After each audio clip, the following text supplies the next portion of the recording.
Hoosiers, ready for his first game as the full-time head coach in his home state. So they will clear the field and get ready. This has been the Nissan pregame rush here from Bloomington. And welcome, Dave Fleming with you here. Welcome to another season of Thursday night college football here on ESPN. Great schedule of games. We're going to do something a little bit different this year on Thursday nights. All of our top football analysts across all of our platforms are going to be with us throughout the year.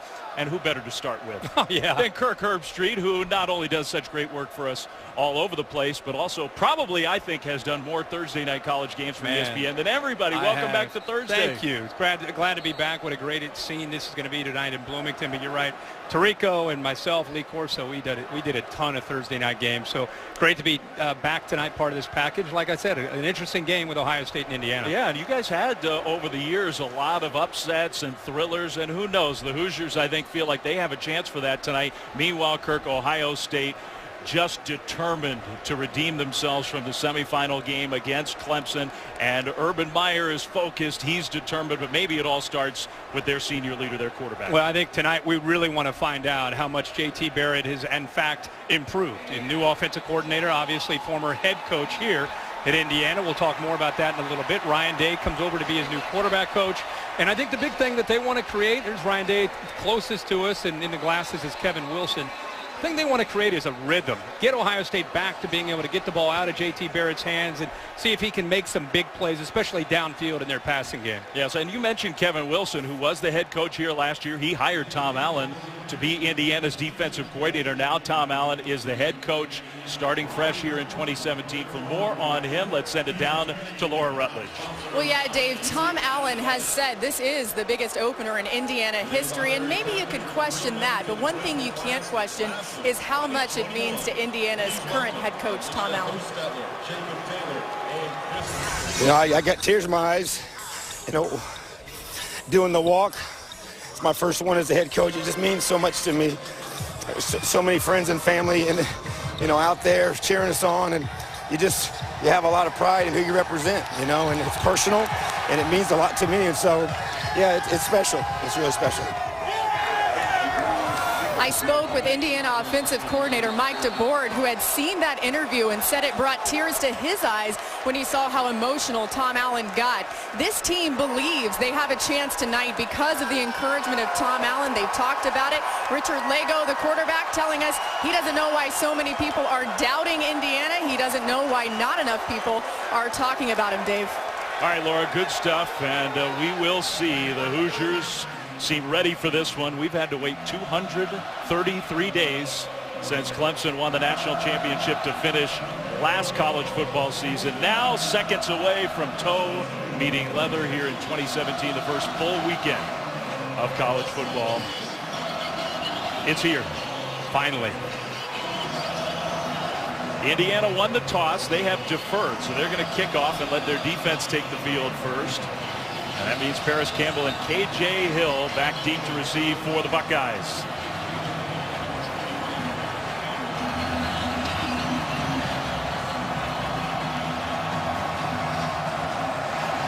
And here we go.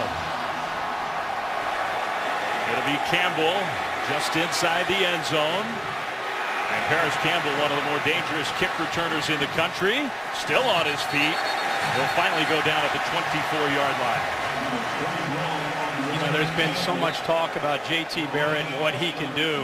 He's going to have some new weapons this year around him. I think J.T. Barrett brings a certain composure to this position. Talking to him this week, I think he's incredibly confident with this new system. But one of the new players I can't wait to see is a true freshman tailback, J.K. Dobbins. Very good chance he's going to make his first career game. The only back that's ever done that in school history is Maurice Claret. You think about Archie Griffin, it was actually his second game against North Carolina. So Dobbins, who missed his senior year with an injury, probably going to get the chance to start and play early. I think that's Nick Westbrook, who's one of the most talented playmakers on offense for Indiana. It is. Good to see him get up. Yeah, remember, it was last year Simi Cobbs, who's a big-time playmaker for them, on the first play from scrimmage of the year went down and never played again. And here comes the kid you were talking about. Yeah, as I said, he missed his senior year Grew up in the state of Texas. Looked at a lot of schools. Ends up starting his career, obviously, tonight for Ohio State, and has electric ability. Really can put his foot in the ground and take it to the distance. We'll see if he has any room tonight to run. So Mike Weber with the hamstring problem during camp, and Dobbins gets the start, gets a carry on his first play of his college career. And one thing that we'll be talking about a lot, not just the high-powered weapons for the Buckeyes, but this Indiana defense, which took such a big leap forward last year. They played the best defense they played here in Bloomington in a long time.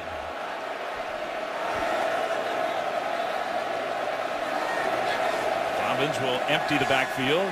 Barrett's first pass of the season. That one's caught for a short gain. It's going to be third down.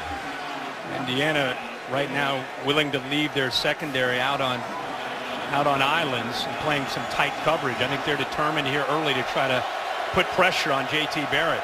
Had a lot of success last year against him. They made it very tough on the Buckeyes last year. Barrett's got time. He's got a receiver. He's got a completion for a first down.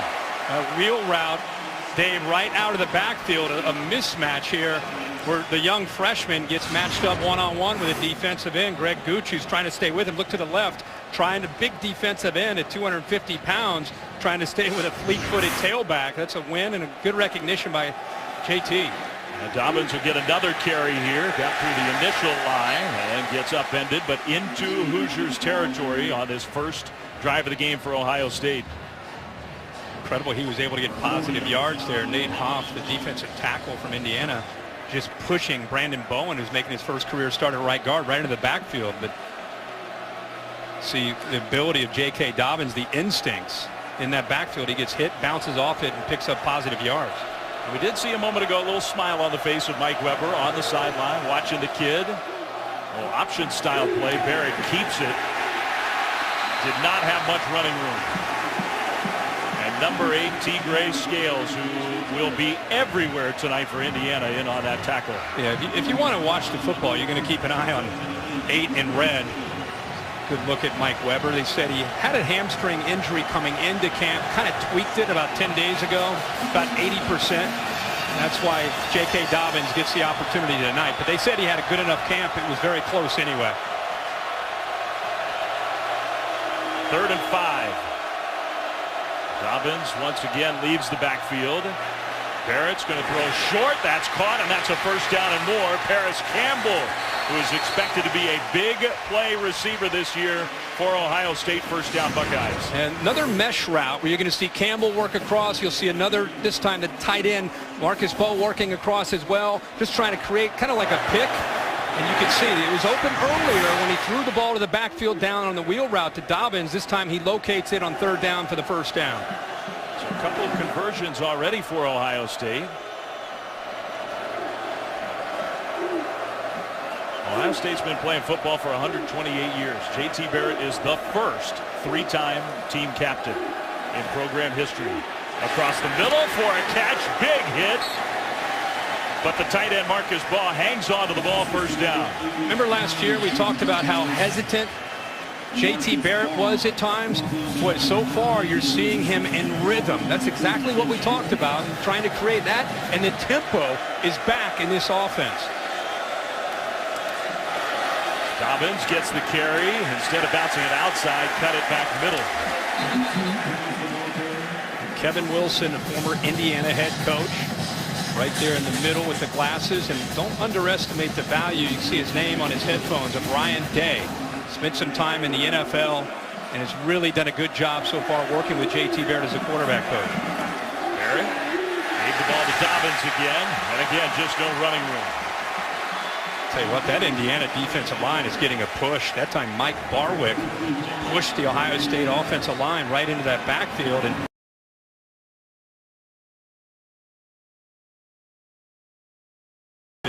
Big Ten football, it's the 2nd or 3rd time we've seen him pushed completely back into the backfield of Ohio State. 10th play of the drive, the third down for the Buckeyes inside the 15 of Indiana. Play clock down to 5. And now whistles, and somebody called a timeout, I believe. Yeah, Urban Meyer ran down to about the 20-yard line. I don't know if he got the timeout in or not. Charge timeout, Ohio State. They're first. So he did, and that will send us to a timeout of our own. Third down coming up when we come back to Bloomington. Ohio State, Indiana getting this 2017 season going.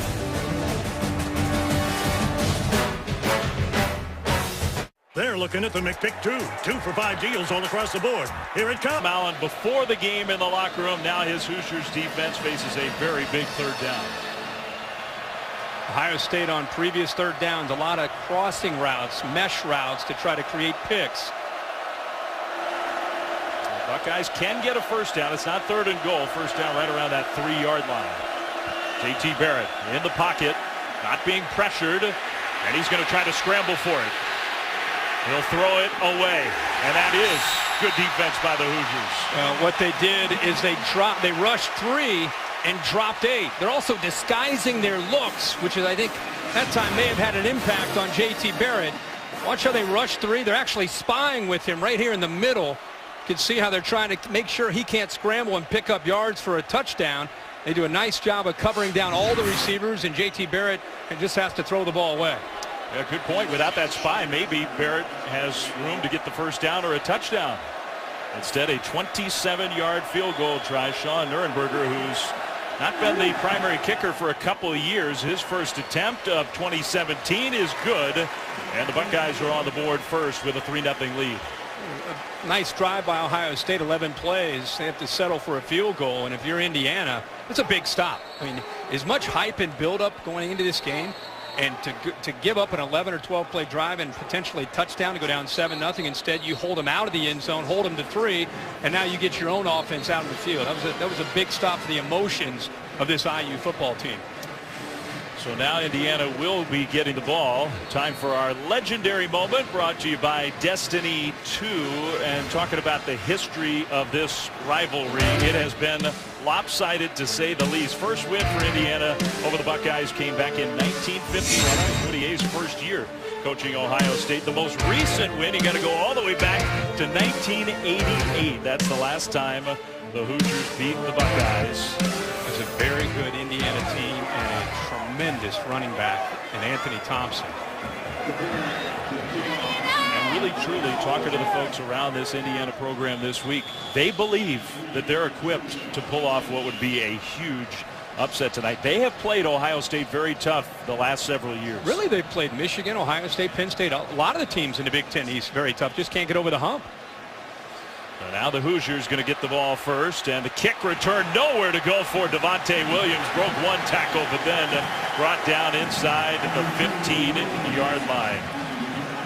Well, the quarterback, second-year starter for the Hoosiers, 6'6", fifth-year senior Richard Lagow. Well-traveled, couple different Division I programs, then junior college in Texas. Last year, first year here in Indiana. He's been a counselor at the Manning Passing Academy. His sister was a great athlete, played soccer in the SEC at LSU. She wore number 21. Richard wears number 21, in part because of his big sister. No doubt about that. It's nice of him to wear that number for his sister. He's confident in this team and what they can do. And he's got some weapons to work with. They're going to throw on first down, and a quick completion across the middle to Luke Timian for a first down Hoosiers. And a nice passing lane. Indiana offensive line trying to cut down that very talented defensive line from Ohio State. Nice quick throw that time by Lagow. You'll see a lot of that tonight. They respect the Ohio State defensive line immensely. One of the best in the country. One of the ways to combat that, quick throws and try to wear down that defensive line with tempo. Unbelievable talent on that D-line. How about the jump ball, and knocked away in the end. Donovan Hale went up to try to get it, but broke it up. I think that was Denzel Ward who got a hand in there. That is a great matchup between Hale and Ward, who's taking over to try to become the guy. He almost pulled that in, and when he hit the ground, that's what the impact with his back to the ground was really what brought the football out, but he had that ball caught. A new weapon. He didn't play much of a role for Indiana last year. That pass behind Hale, the quarterback, I think, thought the receiver was doing something else. Yeah, you got to be on the same page with these quick throws. If you notice that, there have been 3 throws, and all 3 of these throws, ball's out less than 2 seconds, not giving that defensive line a chance. Only problem is now it's 3rd and 10, and now this is where they can crank up the pressure.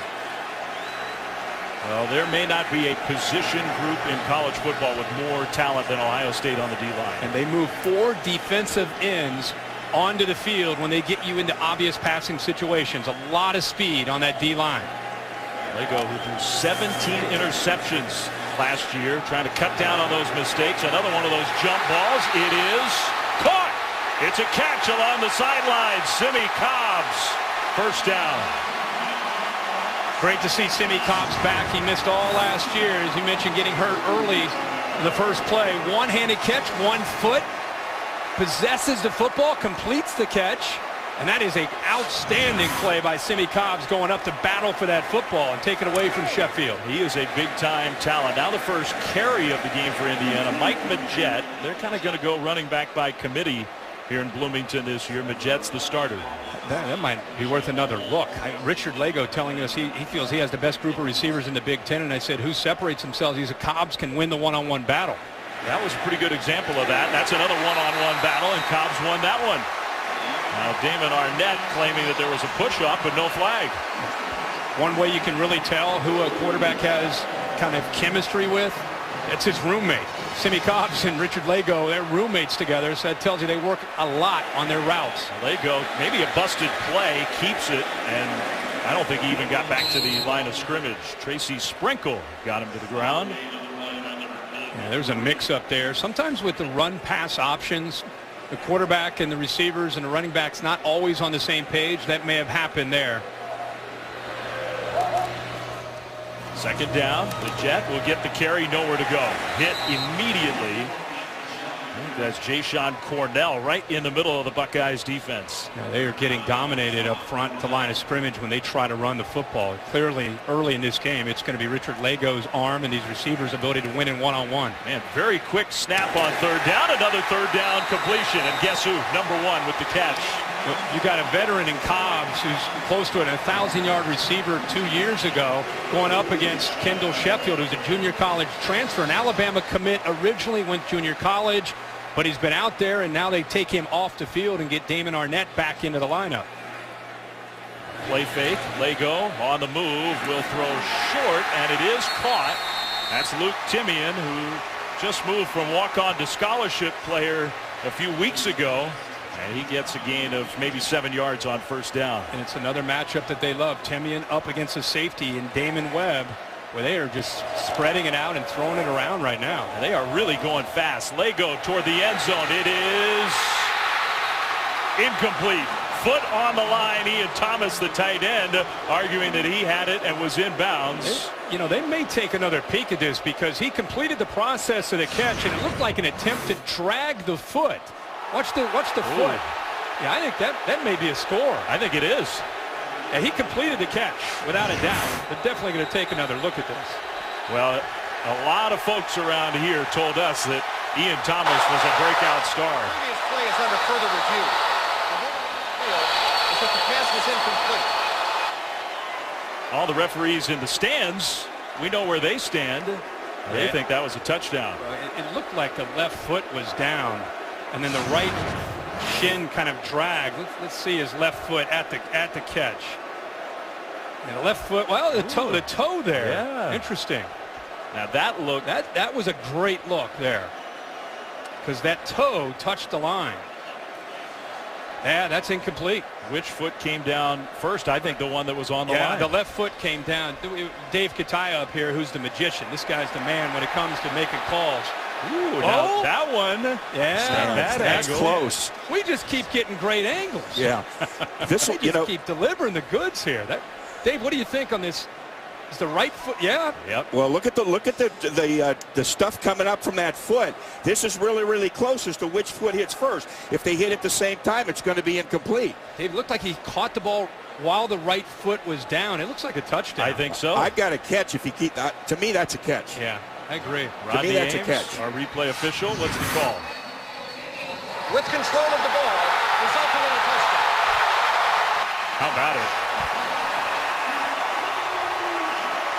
All we heard about this week, we want to talk about Simmie Cobbs and Luke Timian and Donovan Hale and Nick Westbrook.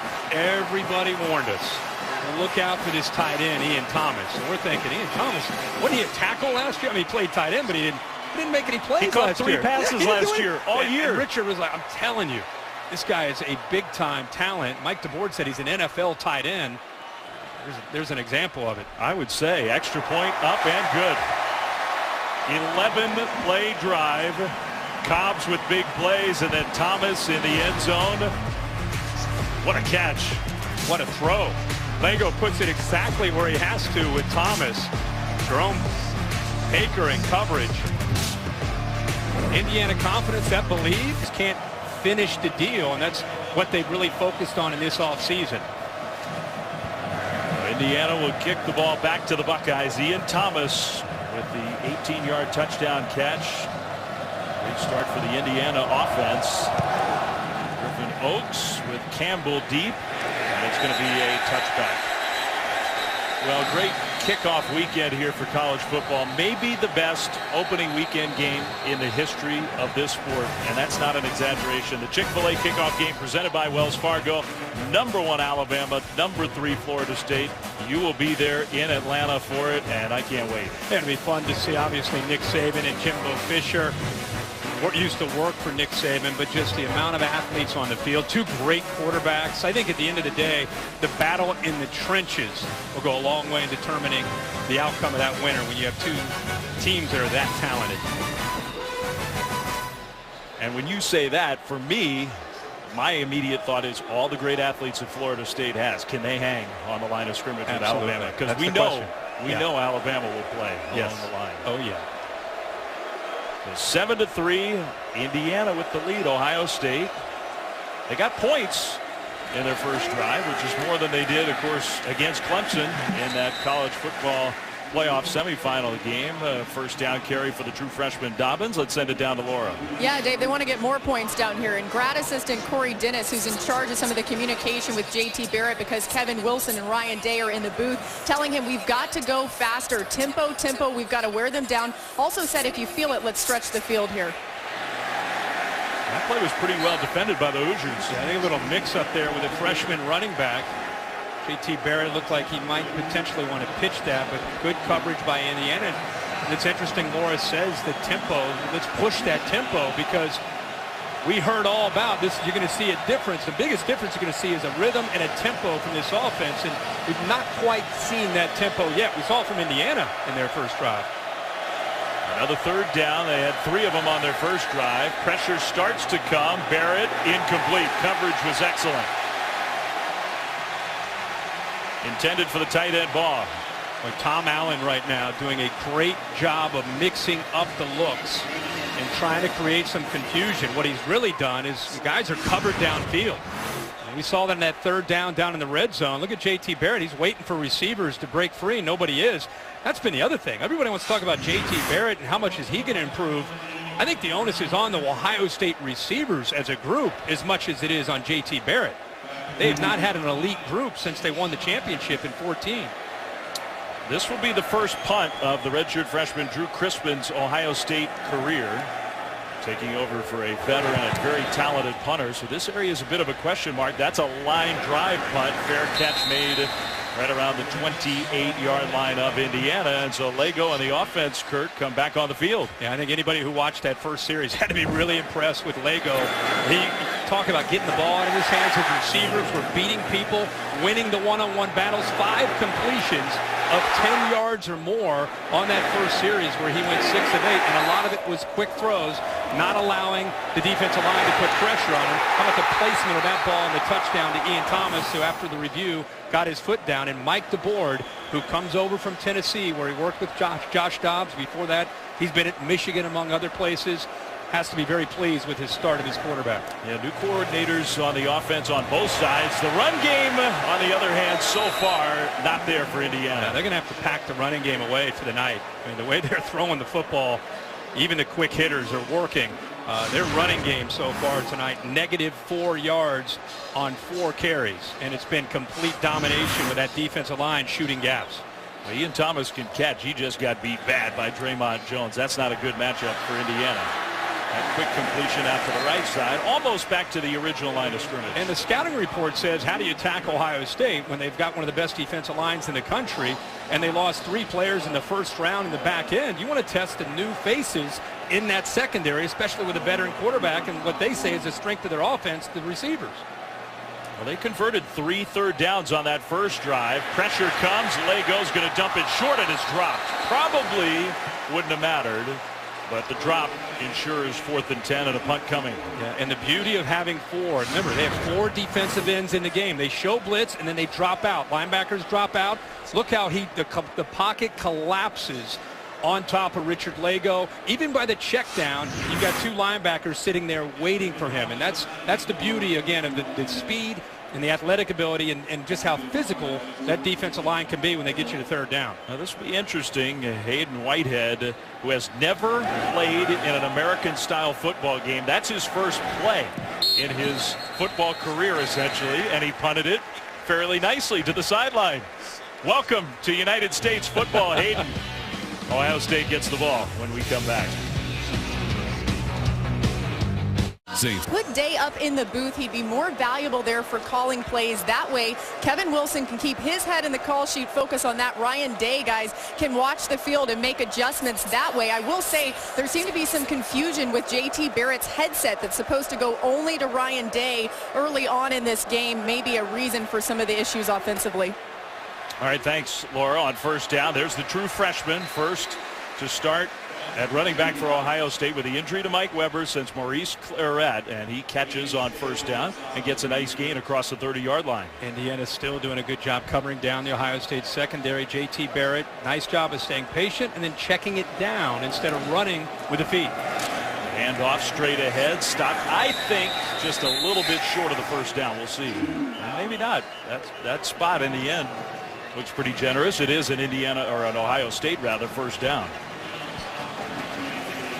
Remember, I've said Urban Meyer's offense opens up when he hits a vertical pass, something to stretch a defense, something to stretch them downfield. It opens up so many different aspects of his offense, like it would for any offense, but especially this option-oriented offense where the quarterback is a run threat. He really struggled to be able to do that. They're going to throw on first down, short right side, and an immediate tackle by one of the very best defensive backs, really, in the Big Ten, certainly on this Indiana team, deep. Tony Fields, who's got a lot of playing experience at safety for the Hoosiers. Yeah, they're rotating. He and Dutra both in at that safety spot. They've got a lot of depth and a lot of confidence in guys that can play at different levels of this defense. Second down and 9. That throw down the field is incomplete, and the hit came in from Tony Fields to knock it away. Well, they ran that wheel route to the left for success. He gets by the defensive end again. This is a mismatch to go by Gooch, but as you said, the safety does a really good job of coming over to separate Dobbins from the football. 2 straight plays by Tony Fields to set up 3rd and 9. It's early, but number 2 on the road being tested.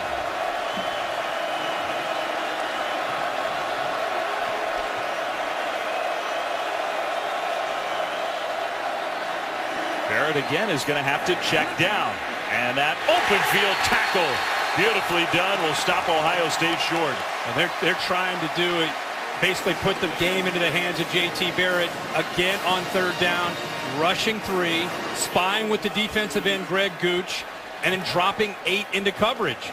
And as much as you try to spread them out horizontally, they've got guys out there that can make plays, and that time Fant does a nice job in the open field of keeping Williams short of the first down. Well, Tom Allen, he may be a new head coach. He is a proven defensive coach, and he's got a lot of experience and a lot of talent on that side of the ball. End-over-end punt, and that's going to bounce and take an Ohio State bounce inside the 15, and it's still rolling all the way down to the 11-yard line. So that was executed nicely by Drew Crispin. Well, it might be the only game that you're not doing this weekend. Capital One Sunday night kickoff game. How about West Virginia, Virginia Tech, 2 top 25 teams? You're going to be everywhere, but not this one. I'd love to be there. I'll be watching. That is a great game. A nice rivalry on the opening weekend. And I think both these teams feel, you look at their ranking, both these teams feel that they have the talent to come back to compete in their conferences. Let's get a good feel where they are week 1. Will Greer makes his debut at quarterback for West Virginia. Very talented guy. So we'll see. You're here tonight. Saturday night, Alabama, Florida State. Monday, you get Georgia Tech, Tennessee. Yeah, can't wait. With college game day on Saturday squeezed in as well. Lego over the top. It hits the helmet of the Buckeyes defensive back and falls incomplete. Well, that is a clinic reel by Jerome Baker, the linebacker, reading the eyes of the tight end. He had his back to the quarterback, but does a good job reading the eyes and then getting his hand back to be able to knock that ball away. Yeah, he looked like a DB. Now this time the pass perfectly thrown right on the money to Donovan Hale. First down, Indiana. Ohio State bringing pressure. How about Lego focusing downfield into the teeth of that pressure, puts the ball exactly where it needs to be to Donovan Hale. 28-yard completion. Lego looks good, doesn't he? Boy, he does. In the pocket this time, pressured, spinning, going down. And there's the first sack of 2017 for Tyquan Lewis, who has led this Buckeyes team in sacks for 2 straight years. You know, Lego last year, coming out of junior college, started for Kevin Wilson in this offense, and I think his head was spinning a little bit in his first year becoming a starter. Well, that, again, I don't think was exactly what Indiana was hoping for. You don't want to run the option against this defense, especially with Richard Lego, who's more of a drop-back quarterback. But I think he took ownership of the 17 interceptions, talked to it with his teammates, about it with his teammates, and came back this year more of a leader and more in control and command of this team. And you can kind of see and feel his mojo from up here. 3rd and 12, that throw, and it's knocked away incomplete. Nice play on the ball by Denzel Ward. Intended for Hale. It's 4th down. That is a really good play there by Ward. Remember, these Indiana receivers have been winning a lot of these one-on-one matchups. And this time, again, Ward has to have a feel. Is he going to go by me, or is it going to be a back shoulder throw? He kind of sensed it, felt it, read the eyes, read the energy that time of Hale, came back and got his right hand in there to knock that football away. That's big-time play by Denzel Ward. Yeah, one of the many defensive backs who just don't have a ton of experience with all the talent at that position the last couple of years. We know Ward's got talent. Fair catch after a good punt. KJ Hill makes it, and the Buckeyes get the ball back. By the way, our aerial coverage tonight provided by Goodyear, committed to honoring blimp-worthy athletes who demonstrate hard work on and off the field. Goodyear, official sponsor of the college football playoff, which is certainly where Ohio State wants to end up this year. I was just saying to the guys downstairs, this is the first time I've had a chance to work with you guys. I worked with Saturday with Bill Bennell, our producer, and Derek Mobley and that whole crew. And I said, this is honestly the fastest game tempo-wise, especially with Indiana, I think I've ever called. I mean, I called some Chip Kelly and Oregon games where it was bing, bing, bing, bing. But Indiana, by the time you look down, the ball snapped again.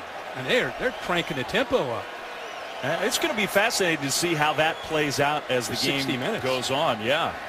One thing we know, Indiana's defense has a pretty good game plan against Ohio State. Oh, they do. They came into this game. Remember, last year they did a great job at defending J.T. Barrett. He was 9 of 21, struggled throwing the ball, and they want to put the game again on his shoulders tonight. Not just his, the receivers as well. Play fake. Barrett has an open receiver, and it's dropped. That ball was dropped, I think. And now finally we get the call. Yeah, that's incomplete. Johnny Dixon.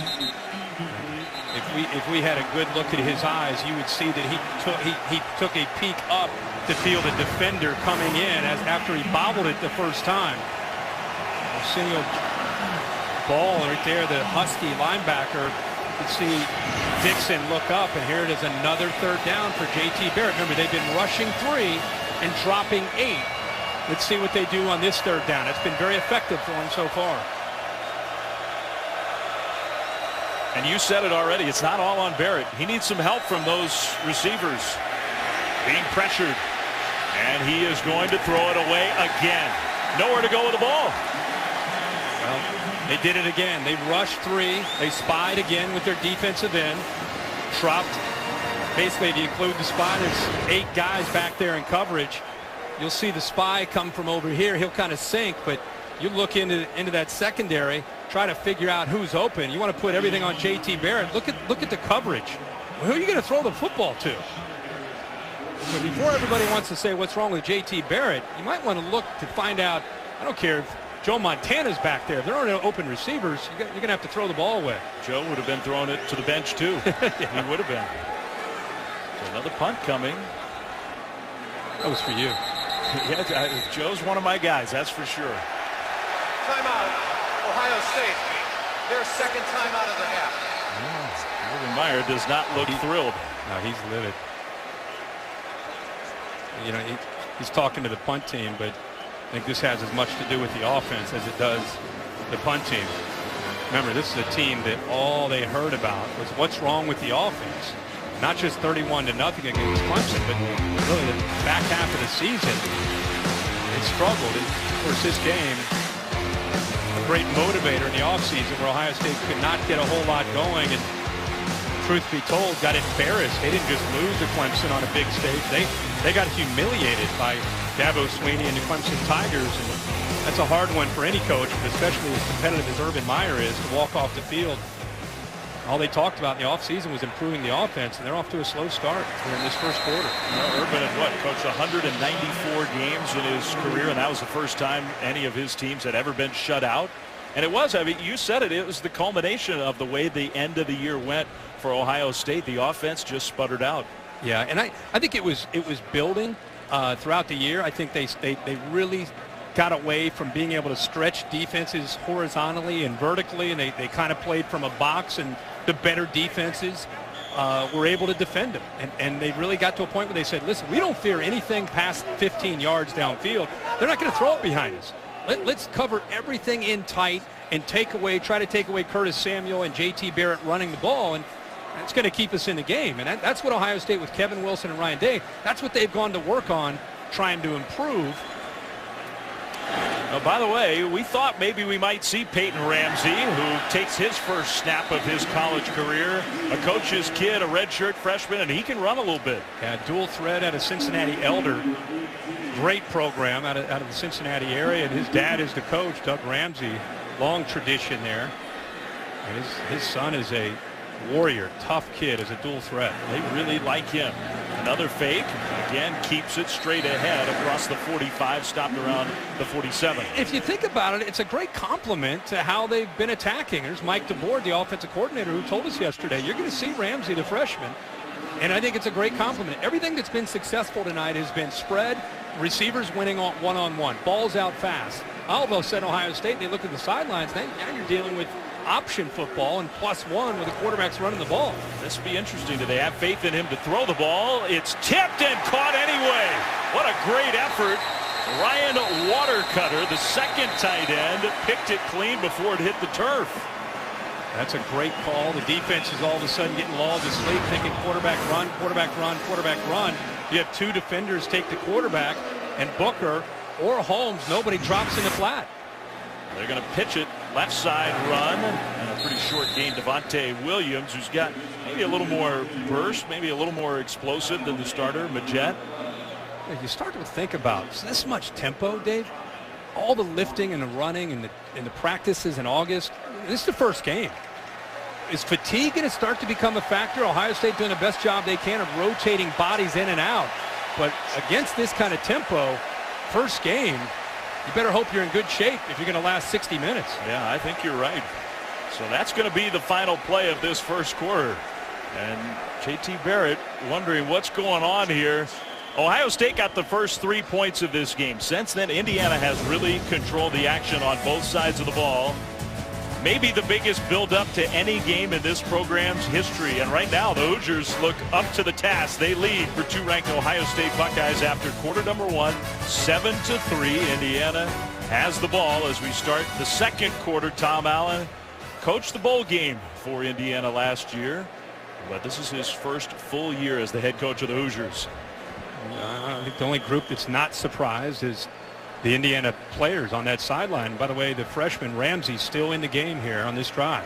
Yeah, they were committed to using him. He's going to roll out again, and he's going to run against that Ohio State speed. Goes down as he gets out of bounds. Good decision to get out of there. But you can just, again, I think it is outstanding to see how they attack through the air, and then bring him in to complement Lego, who's not a threat at all, running the football. So young Peyton Ramsey, the first series of his college career, on third down will throw incomplete. Intended for Luke Timian. So now fourth down. They are on the Ohio State side of the field. If you're up 7-3, you want to play field position. Try to pin the Ohio State offense, which has been struggling here early in this game. Try to pin them back and maybe even inside the 10-yard line. So this is where the new punter making his Indiana debut, Hayden Whitehead, will try to do just that.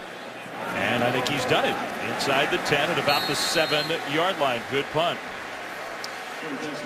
Well, the matchup that's going to close out our outstanding Labor Day weekend, the first full weekend of this 2017 college football season, number 25 Tennessee and Georgia Tech from Atlanta again. Our coverage starts Monday at 8 Eastern right here on ESPN. It'll stream live on the app, and Kurt, you'll be there for that one as well. Yeah, I can't wait to see. I always love watching Paul Johnson's offense in person. And, you know, with Butch Jones, he's got to make a decision at quarterback. We'll see which way he goes. And there's always great pressure on that Tennessee program. You know, no big deal. Just win the SEC East every year. And if you don't, then what's wrong with you? So, you know, he obviously wants to get off to a great start. It feels like maybe even more pressure on Tennessee than usual, which is saying something. From inside the 15, the handoff. And that is still the true freshman, J.K. Dobbins, who started this game at running back. Let's see if Barrett can get going here. You go back to last year. His last 94 attempts in passing the football, only one 20-yard completion. That's why he's facing defenses that are crowding the line. Wow. I'll throw short there. It is caught short of a first down along the right sideline. That's Terry McLaurin, who is a 6'1" junior. Started a few games last year.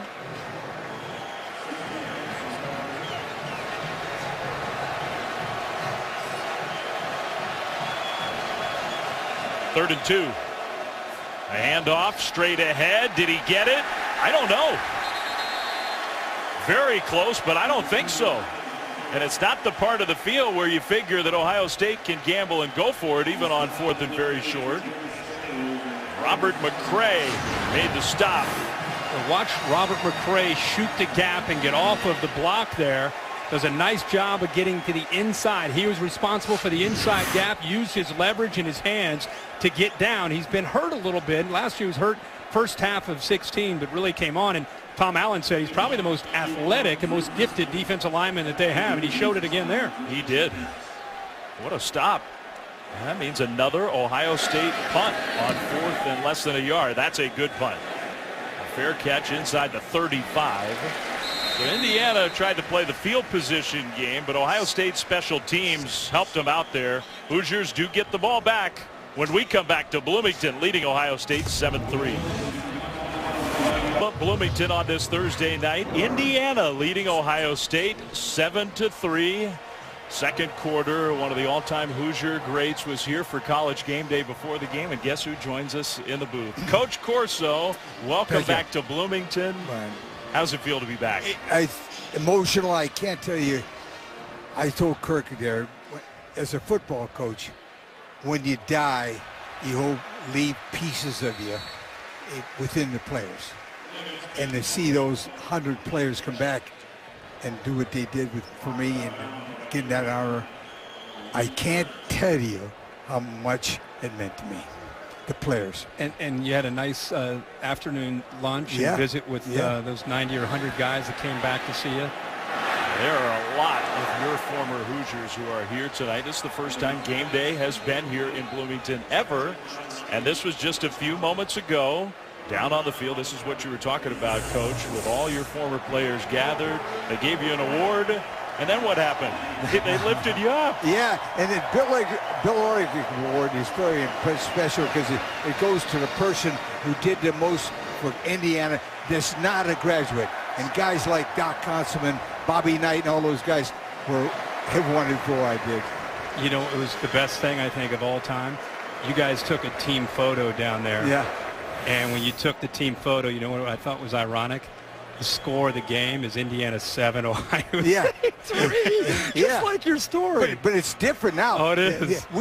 When we did that, Indiana had never, 25 years, been ahead of Woody Hayes. Yeah. They wouldn't ahead of him. You know, I got ahead and I called a timeout, took old Keene down, took a team picture, and Woody threw his hat at me. And after the game, the guy says, "Coach, you want another picture?" I said, "No, 47-7 don't look too good." Oh, you timed it perfect. By the way, there was a flag on the Buckeyes, and here come your Hoosiers. But let me tell you one thing. Yeah. I'll tell you right now, they have scouted Ohio State, and their corners can't cover 6'5" receivers. No. And that's all they're doing. They're playing catch with those guys out there, and that's all there is. Yeah, that and the fact that a lot of these are new faces. Ohio State's lost so many players to the NFL in that secondary. And if they don't get the, I'll tell you one thing, they're not getting them because he's throwing the ball so quick off his hand. And Ohio State looks like offensively they're one-dimensional. Throw and throw. I tell you, they got to establish a running game, or that kid is going to beat them. Yeah, they have not found that rhythm yet that everybody had hoped or talked about in Columbus.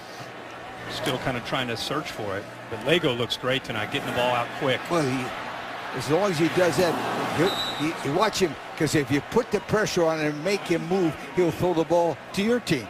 And that's what they got to hold. What do you think where he was playing really well, and they went to the freshman, Peyton Ramsey, more of a runner, and you know, as well as he was throwing, they ended up maybe losing a little bit of the rhythm. Absolutely. You got to stick with that kid. I tell you what, they're going to win only if he throws the ball. There's no question about it. Now, and I like the fact that he's throwing the ball to the wideout. See that? He's throwing the ball one-on-one with the wideouts. In case Ohio State doesn't go to zone defense pretty soon, they're going to get beat. Yeah, the strength of the Indiana offense is Lego throwing it, and he's got a great group of wide receivers. Absolutely. And Ohio State's strength's that defensive line, so they're getting it out quick, and they're winning the one-on-one battles on the outside. And no matter how many guys they send, they can't get to him because he's so quick. Boom. Yep. Well, I think they're trying to decide. That was a good tackle by Ohio State to stop Indiana just short of a first down. I think the Hoosiers want to know how short they are so they can decide whether they're going for it. Oh, you mean go for it? What the hell? You're 20-point underdogs. You got a full house here, and go for it. I don't care where they are, 30, 40-yard line. New head coach, just go for it. Go for it, buddy. Go for it. I think he's with you. He better be with me. Now, you know what? Everybody's saying, all the crowd say, yeah, go for it. If he makes it, they'll say, what a dumb coach that is. Yeah. Should have punted. And here's where you don't know whether they can move the ball on the ground. On 4th and 1, it's a pass, and it's a first down. Why not? Why not? And I tell you what, why not? It's against the cornerbacks again. It's a nice screen. It's actual pick here by Simi Cobbs. Number one, he takes the corner and runs into the nickelback who is covering the slot receiver. Oh, be darned. Well, they're going for it tonight, aren't they? There's Cobbs, incomplete. The last time I saw a play like that was Clemson. Oh, yeah. When he threw the ball against Alabama for a touchdown. That's right. It was similar. That play got a lot of attention all offseason. These wideouts in this passing game giving Urban Meyer some problems. They will continue. There's no chance of them unless they. Now they've got to put Ohio State's got to find a way to put pressure on them. Now, there is a penalty flag down. Ohio State may have had 12 defenders on the field. That's one way of stopping them. Yeah, they don't run somebody else out there. Substitution. 12 men in formation on the defense. You know, that's a 5-yard penalty. It remains second down. What happens when you're breaking in 3 new secondary players against a tempo that's going about every 13 seconds? First game of the year, there's going to be some miscommunication with some new guys. And that time, Kendall Sheffield tried to rush off the field, but too late. Exactly. Well, Indiana still has not committed a penalty in this game. Ohio State's had a couple on this drive. And the Hoosiers are inside the 15-yard line. Already leading 7-3. Coach Corso is with us. Just honored a few moments ago. Incomplete. Now, that's a great play by the defensive corner on a crossing route. Well, now watch. Fake the cross, go up to the corner, throw a touchdown against the guy. They could. Denzel Ward is the one guy with a lot of experience from last year. The other three defenders, of course, we talked all game that are playing in the NFL. They lost 3 first-rounders. 3rd and 5. Little pump fake, and that one tipped and intercepted. Off the tip ball. Down the sideline, out of bounds at the 40-yard line. That's Jordan Fuller, the safety.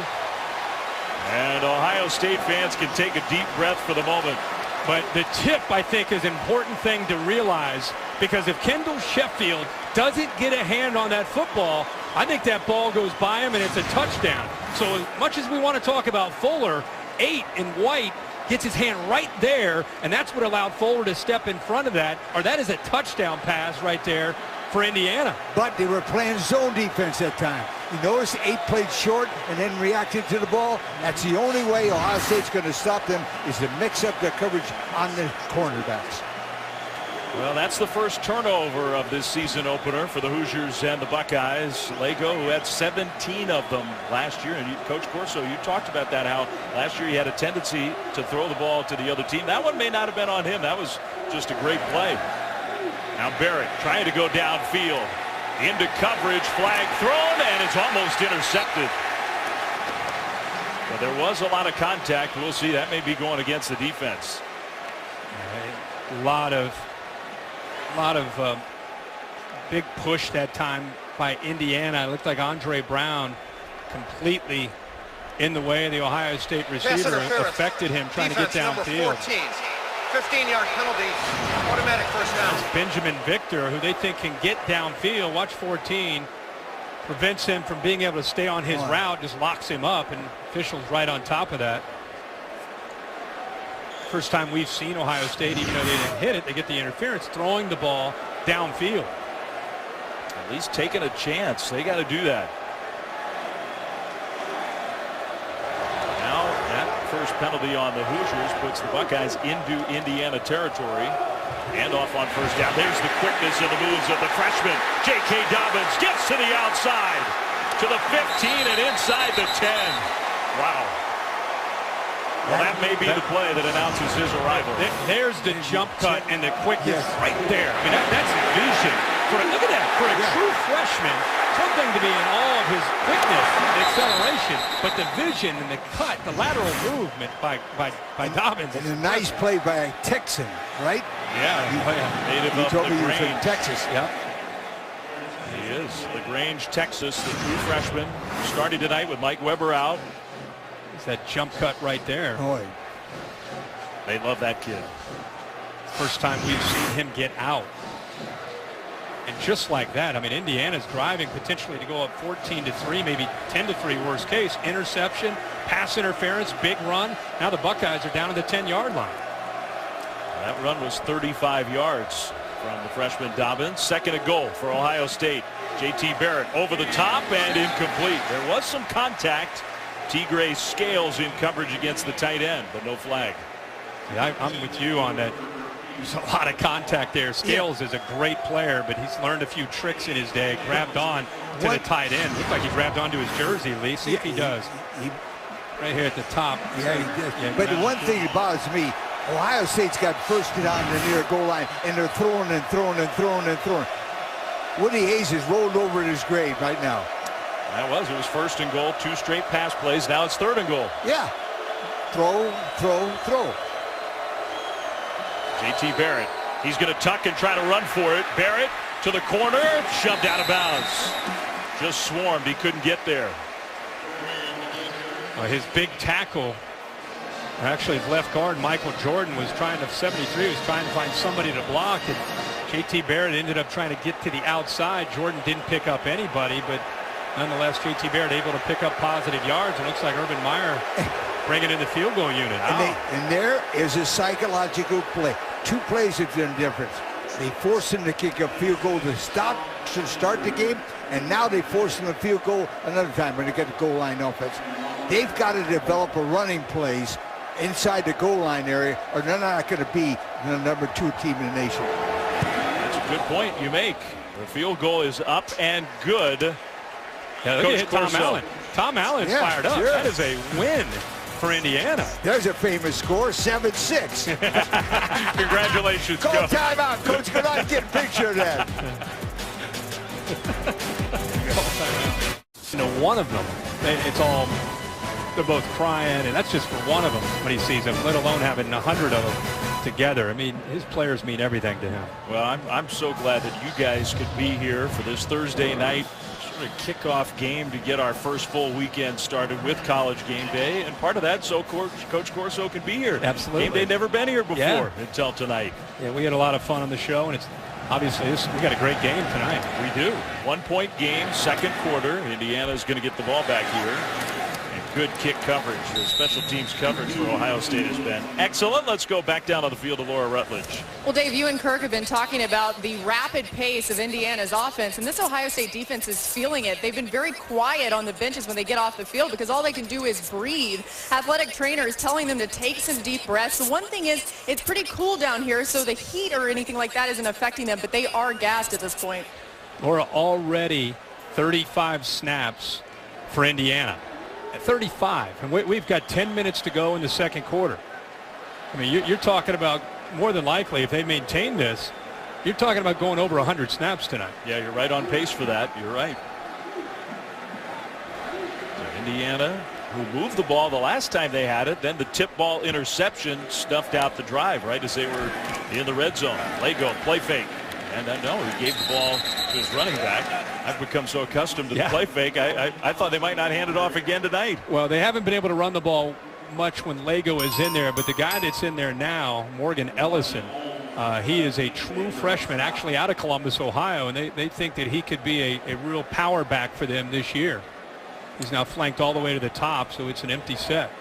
They like him a lot. His first play of his college career. They're going in that direction, but instead of the wide receiver, Hale, incomplete. Lee was just up here talking about the matchups. You and I have been talking the entire first quarter about how Indiana's winning the one-on-one matchups. I'll tell you who's starting to starting to feel the routes and starting to understand things is 12.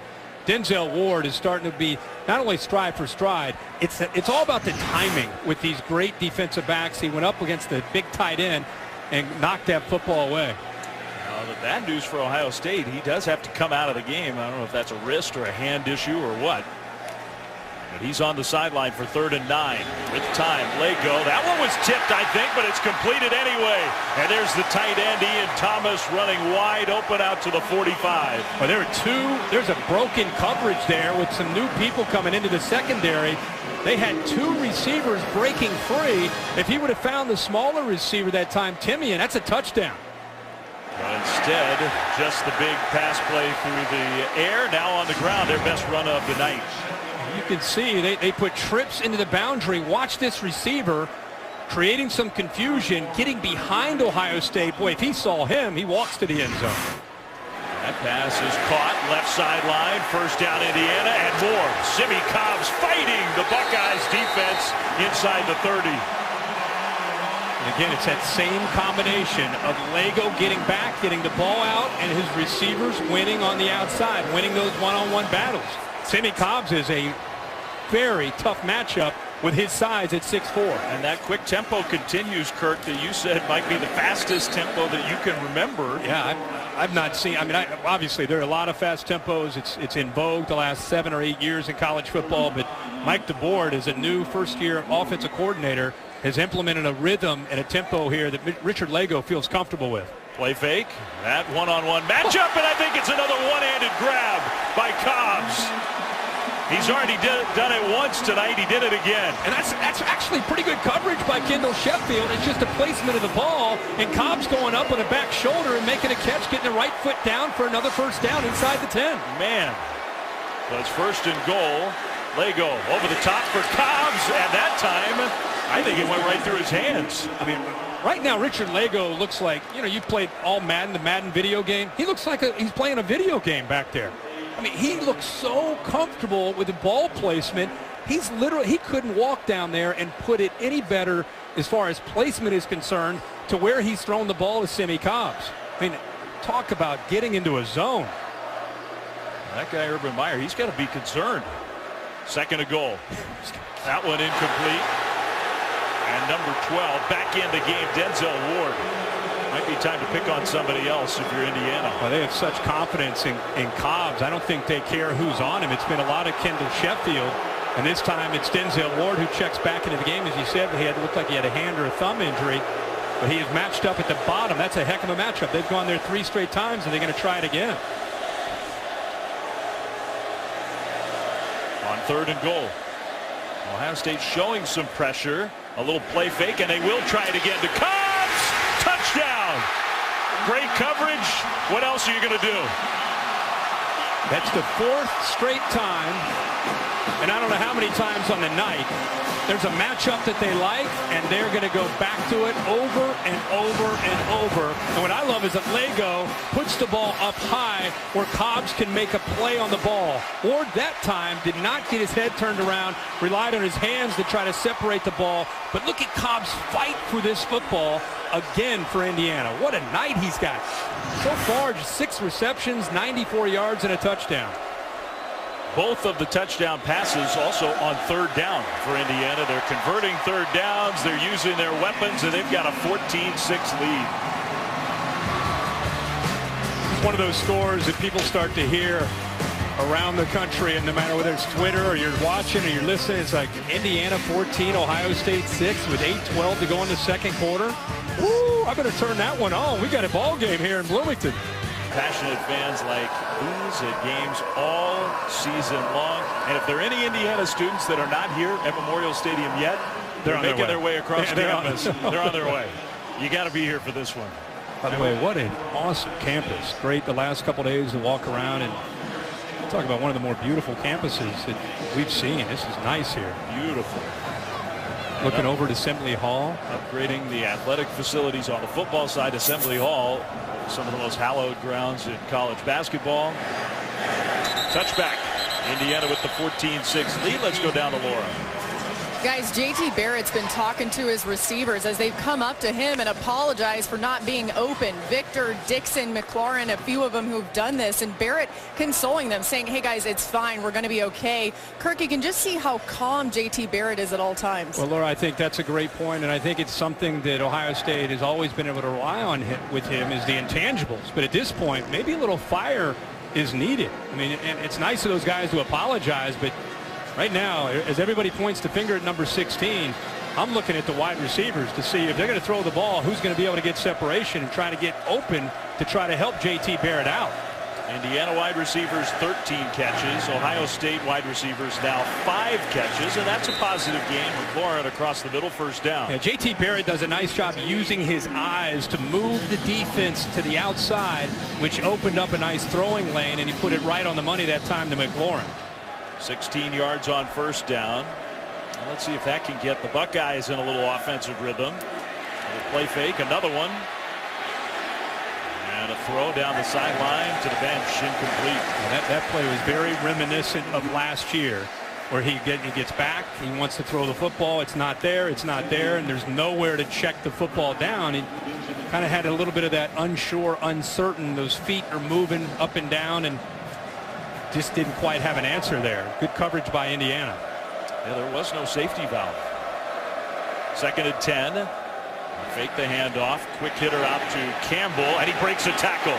Gets to the sideline, wrestled out of bounds. Paris Campbell with a nice gain. Stopped short of a first down, but third down and much shorter. That's a part of the new offense that Kevin Wilson wants to be able to exploit against defenses. If you're going to leave 2-on-2 to the outside, they feel that they have got to be able to abort. That's a running call. The offensive linemen and the running backs, they're running the football, but the inside receiver, the coverage was 10 or 15 yards off. They're just taught to come off, quick throw to the outside and try to pick up yards, make somebody miss. On third down, J.T. Barrett so far 3 of 6. Only 2 of those were good enough for a first down. And these situations, that Ohio State offensive line's been losing the battle at the line of scrimmage. The handoff, and they didn't exactly blow Indiana off the line, but I do think the Buckeyes get the first down. Across midfield, they had to get right to that 49. I think they did it. And you think about an Ohio State-Indiana matchup. Lee Corso, old school, talking about Woody Hayes, and you think Ohio State would have a huge advantage in the trenches if that's the case, we have not seen that at all for a quarter and a half. In fact, Indiana, when Ohio State's tried to run, they've been pushing the Ohio State offensive line back. Now, we'll see if that continues, but that's been the case so far here. That was a big conversion, though, for the Buckeyes. First down, Dobbins with the carry, and you can see he just finds those little creases, how talented this freshman is. I mean, he fought for every yard that he picked up there. He's slithering through and just keeping his legs driving, and you're right, he is a good-looking true freshman running back out of Texas. Mike Weber, we don't know if he's totally unavailable, but he hasn't played yet. We're figuring he's not going to play if he didn't start and hasn't been in there yet. That's another first down on the ground from Dobbins. Kevin Wilson and company, that offensive staff, saying, hey, let's try to run the football and see if they can take control of the line of scrimmage. There they go. Dobbins gets through to the 20. Inside the 15 and still going inside the 10. It'll be first and goal, Ohio State. That's a great job of the right side of the Ohio State offensive line. Isaiah Prince, Marcus Ball, watched him push and collapse it. Then you had the left guard pulling around Michael Jordan. And we've seen early here with Dobbins, if there's only one defender, you've got a pretty good chance of either running over him or around him and making him miss. And good job by that line that time. He's over 100 yards already now in the red zone. Ohio State in this first half. 6 plays, a total of 11 yards, and they've kicked 2 field goals. And now it's Antonio Williams in there in the backfield with J.T. Barrett. Barrett's going to keep it. Barrett 5 and close. I think stopped short inside the 1. It's as if the offensive line is listening here, because these last 3 plays, they've really asserted themselves, and I think they're starting to gain some confidence here in these last 4 or 5 plays. Now the Buckeyes trying to go fast. They got to the line of scrimmage very quickly. Barrett will hand it off, and it's a touchdown. Antonio Williams punches it in, and that's the first touchdown of the year for the Buckeyes. Yeah, Ohio State that time 9 plays, 75 yards, and that's a good mix. Early in that drive, you saw him throwing the football. But I think that's more of what Urban Meyer wants to see, an ability to take control of the line of scrimmage, run the football when you have to. And when you start pounding a defense like that, boy, you start to see play action. Linebackers and safeties will get out of position. Then you can get into the passing game that can complement a power running game. We know how tough it was for them to throw last year against Indiana. They did run for 290 yards in that matchup with the Hoosiers. And maybe some relief for the Buckeyes in the end zone for the first time this year. Dobbins kind of leading the way down the field. Antonio Williams with the touchdown. It's a 1-point game.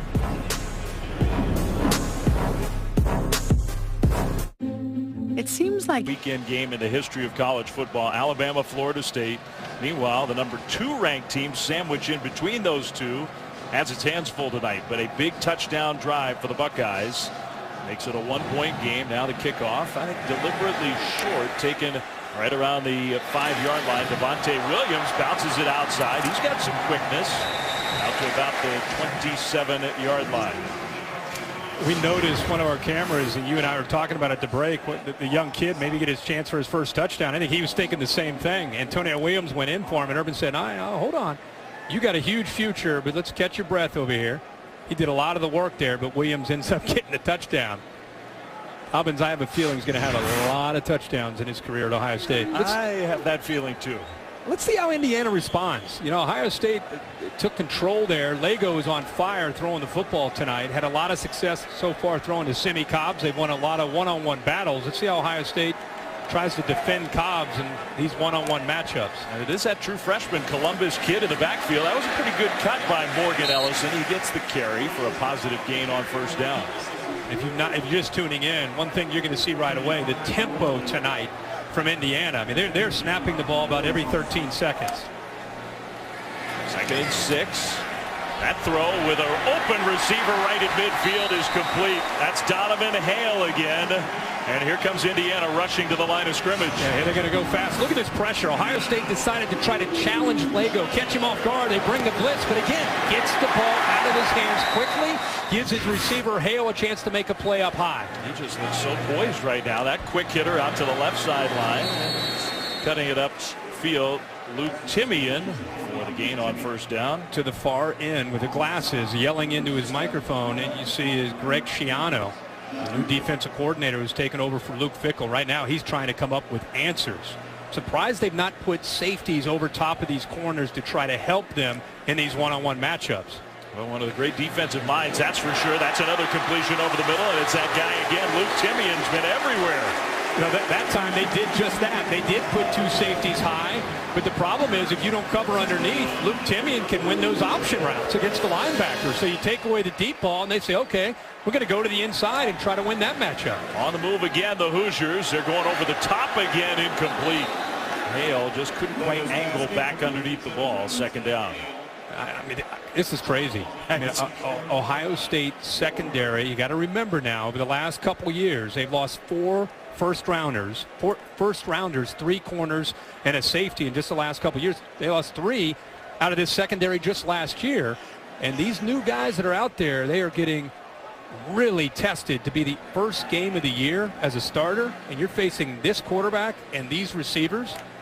We still got 4 minutes to go in the first half. Over 260 yards passing and the sack.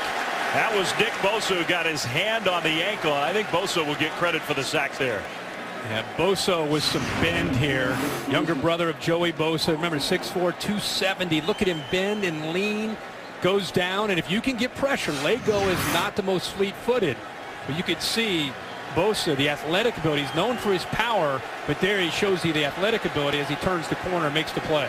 Had 5 sacks last year. That's number 1 this year. On 3rd and long, they'll hit Cobbs, and Cobbs trying to fight. You see our line designating sort of the far end of field goal range for the Hoosiers. It's 4th down. We'll see if they send the kick team out.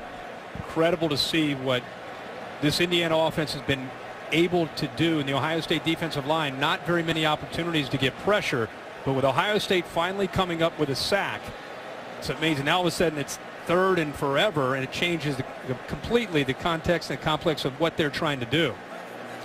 That sack feels like a very big play in this game right now. I think Tom Allen's content to let the play clock wind all the way down. He's got all 3 timeouts. I think he's going to use one of them and then make his decision. So he does use his first timeout of the first half. So that gives us a chance to remind you, Sunday Night Baseball, another Red Sox-Yankees matchup, and these have been great this year. 4-game series finale, top 2 teams in the American League East. Coverage begins with baseball tonight at 7 Eastern, right here on ESPN, streaming live on the app. Chris Sale is going to be on the mound for the Red Sox. You know, I'm a diehard Reds fan. You and I were talking about that yesterday, and it's news to me that baseball season is still going on. I kind of shut that operation down at around Memorial Day. Our 2 teams have not had great 2017s. Yeah, it's been tough. And I'm one of those guys that I'll watch every night if your team's just competing, but just not the case this year. So college football is here, though, D. So the old Reds, yeah. Another tough year, but college football is here, and this is interesting. I think Indiana apparently is going to punt the ball. And Hayden Whitehead. So instead of attempting a long field goal, now flags and whistles. I think that's movement against the Hoosiers or an illegal formation. False start. Offense, number 17. 5-yard penalty. Still 4th down. And this part of the field, that penalty shouldn't hurt Indiana too much. No. It's been a clean game penalty-wise on both sides. Sure sometimes these openers, you see all kinds of sloppy mistakes, penalties. We have not seen that. 2 against the Buckeyes, 3 against Indiana. Especially considering the tempo that Indiana's been playing with. You know, you're going to see a lineman not set or holding call, but it's been very clean. Indiana has run 52 plays on offense already. So now the punt and another flag thrown.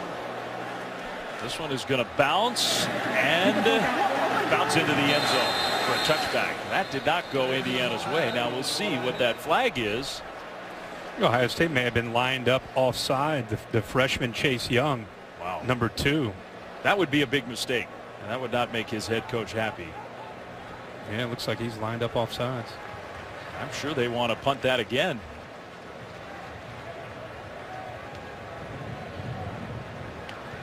Chase Young, by the way, they think he's going to be a stud. Offside. Defense, number 6. 5-yard penalty. Repeat 4th down.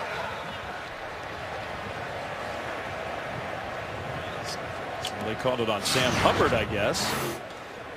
To me, it's right here. Yeah, I think so too. I think that's number 2. I think they announced the wrong number. Yeah. Hubbard's on the other side, way back, about by a yard off the line. We apologize, Sam. We had him though. We had it.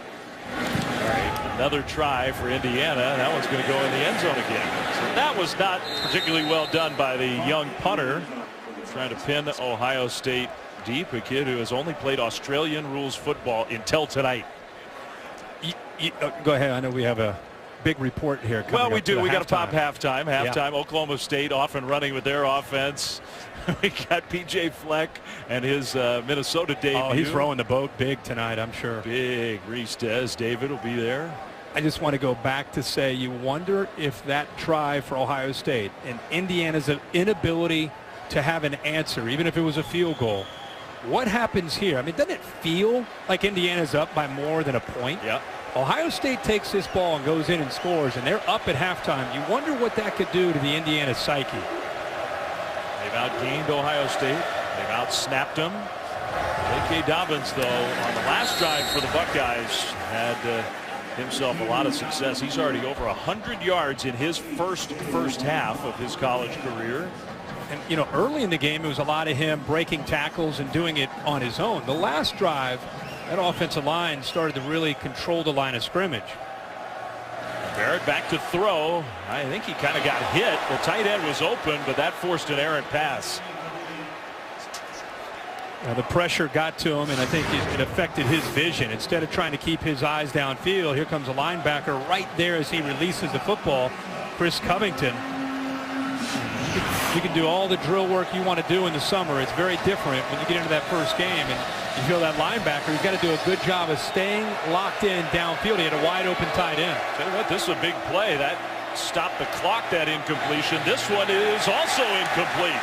And the clock will stop again. 1:56. Ohio State's going to have to punt. Indiana, they've got timeouts. Not as if they need the timeouts, the way they've been moving the football with it. You know, they move so quickly, but you're right, they do still have the 3 timeouts, and boy, just like that, another stop for Indiana. JT Barrett and the Ohio State offense off the field, and Richard Lago is going to get another shot. You know, they're thinking points. That only took 30 seconds off the game clock, that 3 and out. Now you got this freshman punter inside the 10. Drew Crispin gets it off. The return man was deep, to say the least. I don't know why he was quite that deep. That costs Indiana a lot of field position. I'm not sure why Ja'Shawn Harris was so far back. Well, you know, Lago has already thrown it 35 times tonight, and a lot of those throws have gone to his guy, Simi Cobbs, his roommate, who can win the one-on-one battle. He told us this week, my favorite guy to win those one-on-one battles is Simi Cobbs, and he's been doing that. So far tonight, already 7 receptions for 98 yards. He's actually been targeted 12 times in the first half. And you got to believe here, where they're still trying to come up with points, he's going to try to find that matchup again. Yeah, we'll see how aggressive they are. That was a 62-yard punt with no return. That may change the decision-making for Tom Allen. Remember, Indiana does get the ball to start the second half, but they're going to throw and go after one of those matchups again. Here comes the penalty flag. I think you could see that one coming. 2 flags thrown, intended for Donovan Hale. It looked like he grabbed the jersey. See, that's what's allowing Simi Cobbs to win on one side, is that he's not by himself. It's hard for a defense that's breaking in a lot of new secondary players. Defense number 12, 15-yard penalty. Automatic first down. If it were Simi Cobbs by himself, you could kind of slide your secondary over to number 1, but you're seeing Hale also have some chances there, clearly grabbing the jersey. That's not hand-to-hand combat. That's a hold by Ward and a good call by the officials. That gives Indiana a little breathing room out to the 30. There's still plenty of time on the clock. Lago, a little pump fake, and now he's going down. He did not get rid of the ball quickly that time. Sam Hubbard gets the sack.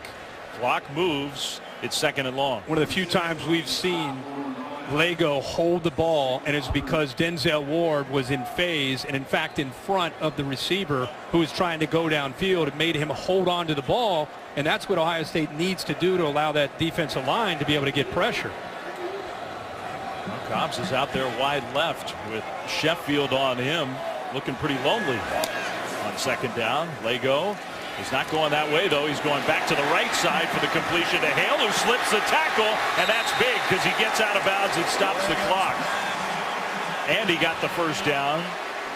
Move the chains, under a minute to go. Richard Lego is playing a half-field game right now, whether it's to the left to Cobbs or over to the right to Hale. He's trying to look into the safety, find out if the safety is staying off. It's a one-on-one battle. He trusts his receivers to win those battles. Pressured again, and he will throw a dangerous throw. I think that's caught. It was out of bounds, luckily for Indiana. Hale made the catch.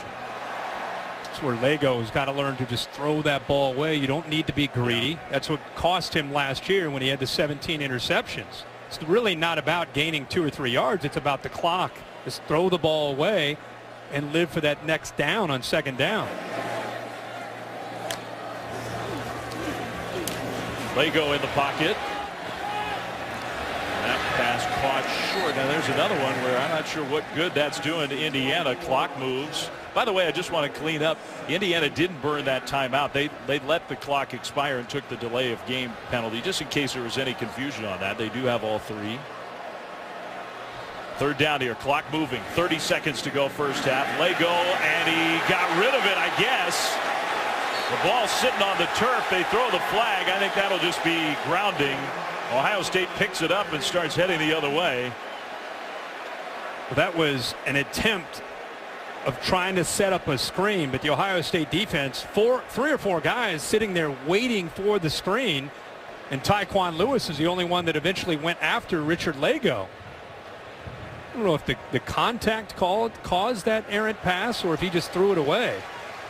I think that must be what Lego was arguing, that he got hit, and that forced the ball to drop with nobody in the area. Ohio State had 3 defenders. He had nowhere to go with the ball. They completely sniffed that out. Grounding. Offense, number 21. That's a loss of down at the spot of the foul. Indiana has elected to use its first timeout of the half to avoid a 10-second runoff. Charge timeout, Indiana. And I'm not sure why you would do that. If it were me, I'd just, okay, run the 10 seconds off. It's 4th down. Yeah, Tyquan Lewis comes through the middle, but look at the defense off to the left. They're waiting for Majette. There's nowhere to go to throw the football, so Tyquan Lewis ends up hitting him. I think I think I see what Lego's saying. He was hit, and then the ball came out. That should be an incompletion. Defensive contact caused that ball to come out the way it did. Now, in the end, it was 3rd down. If they had just called that an incompletion, no flag, Indiana, I think ultimately basically the same result, just a little less field position, but 26 seconds to go. You got to be careful on special teams now. Indiana had, what, 6 kicks blocked last year between punt game and field goal game.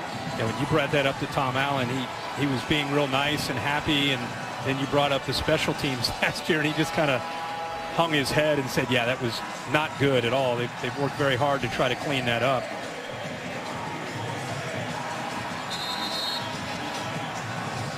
I think Tom's still maybe arguing about the 10-second runoff, the penalty, what the down and distance is, what the clock is. Your young punter who has never punted until tonight, he's got to make sure he at least gets it off. And the punter was late getting on the field.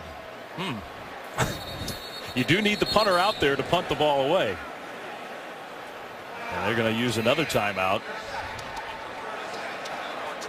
Again, when we're done with this first half, Land Rover halftime report, the guys will talk about this game, of course, Oklahoma State, Minnesota, other games across the country as we get the first full weekend of college football 2017 kicked off tonight. We have had a good one, and I'm sure there are a lot of people who are surprised at the way this first half has gone. Remember now, Indiana, they've been here before. They have. You know, against Ohio State, last year against Penn State.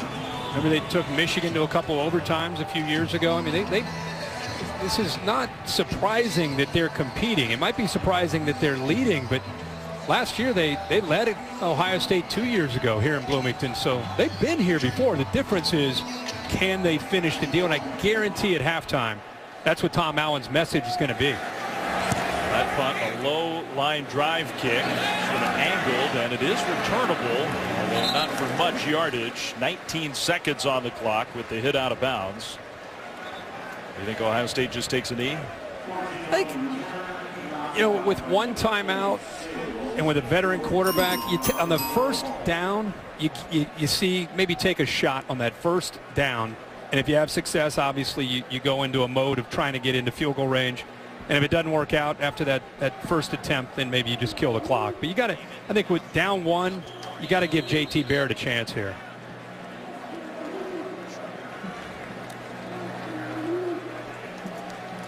So we'll see. Buckeyes offense kind of perked up later in this first half. And not in a just kneel down formation, that's for sure. We'll see. Maybe give it to number 2, see if he can break one. Well, Barrett's going to throw. He's going across the middle, incomplete. Campbell streaking across the middle of the field at second down. Yeah, just again out of sync with his receivers, not getting a whole lot of separation. In fact, he was covered pretty well that time by Jonathan Crawford. Another good player in this Indiana secondary. And it's a veteran secondary. Most of these guys have played all starters last year. Even the year before that, a lot of these guys played football in 15. It's not all on the quarterback, but statistically it's not been a great first half for JT Barrett. Now he's going to get hit and go down. And he did well to protect the football. That could have been a disaster. Robert McRae, you called him maybe the most physically gifted of the D linemen. Most athletic guy, and a guy that Indiana needs not just tonight but all year to apply pressure. And boy, he came in behind Barrett with that swat trying to get the football dislodged. And boy, Tom Allen is feeling it tonight. He's going to beat his players into the locker room if he doesn't slow down. Looking for a breakthrough tonight and all year long. That's the word of the year for Tom Allen. Maybe tonight is the night. Indiana with a 1-point lead over the second-ranked team in the country, Ohio State. 14-13 the score. We'll hear from Urban Meyer with Laura in just a moment. But first, Land Rover halftime report after these messages. We've been here before. There's no moral victories tonight. It's about finishing this game. And we've worked way too hard, and our kids have put us in position to have a great finish, and now it's up to us. Thanks, Coach. Thank you. Elio. What was that at the end from Coach Allen? I think he threw her a tally-ho. It might have been. That's how perky he's feeling with the way his Hoosiers are playing tonight, and I don't blame him. He is Mr. Positivity, and he's got a bunch of kids who believe that they can do it. In a score that I'm sure is surprising to just about everybody around college football. Did he come out of the end zone? No. Touchback. Yeah, that was close. Williams gets the touchback. Dave Fleming, Kirk Herbstreit back with you here in Bloomington. Okay, I mean, it is a surprise. It's a 1-point game, but the way that Indiana played with tempo, moved the ball against Ohio State, played on defense, everything. Yeah, I think what you're going to see from Richard Lago is more of what you saw in the first half. He's going to try to find some one-on-one matchups, especially to Simi Cobbs and his receivers, and see if they can continue to win. I think Greg Schiano will counter. I think you're going to see more safeties over the top, protecting those corners, not giving him as many one-on-one matchups in this second half. Right now you see a too-high safety look for Ohio State. All right, so we'll see a handoff on first down. Gain across the 25 out to the 27-yard line. When you put two safeties up high to take away that vertical passing game, Indiana's got to have an answer, and they got to start to work to the inside. There you go. Trying to get to the corner there. That's Luke Timian, and he could not.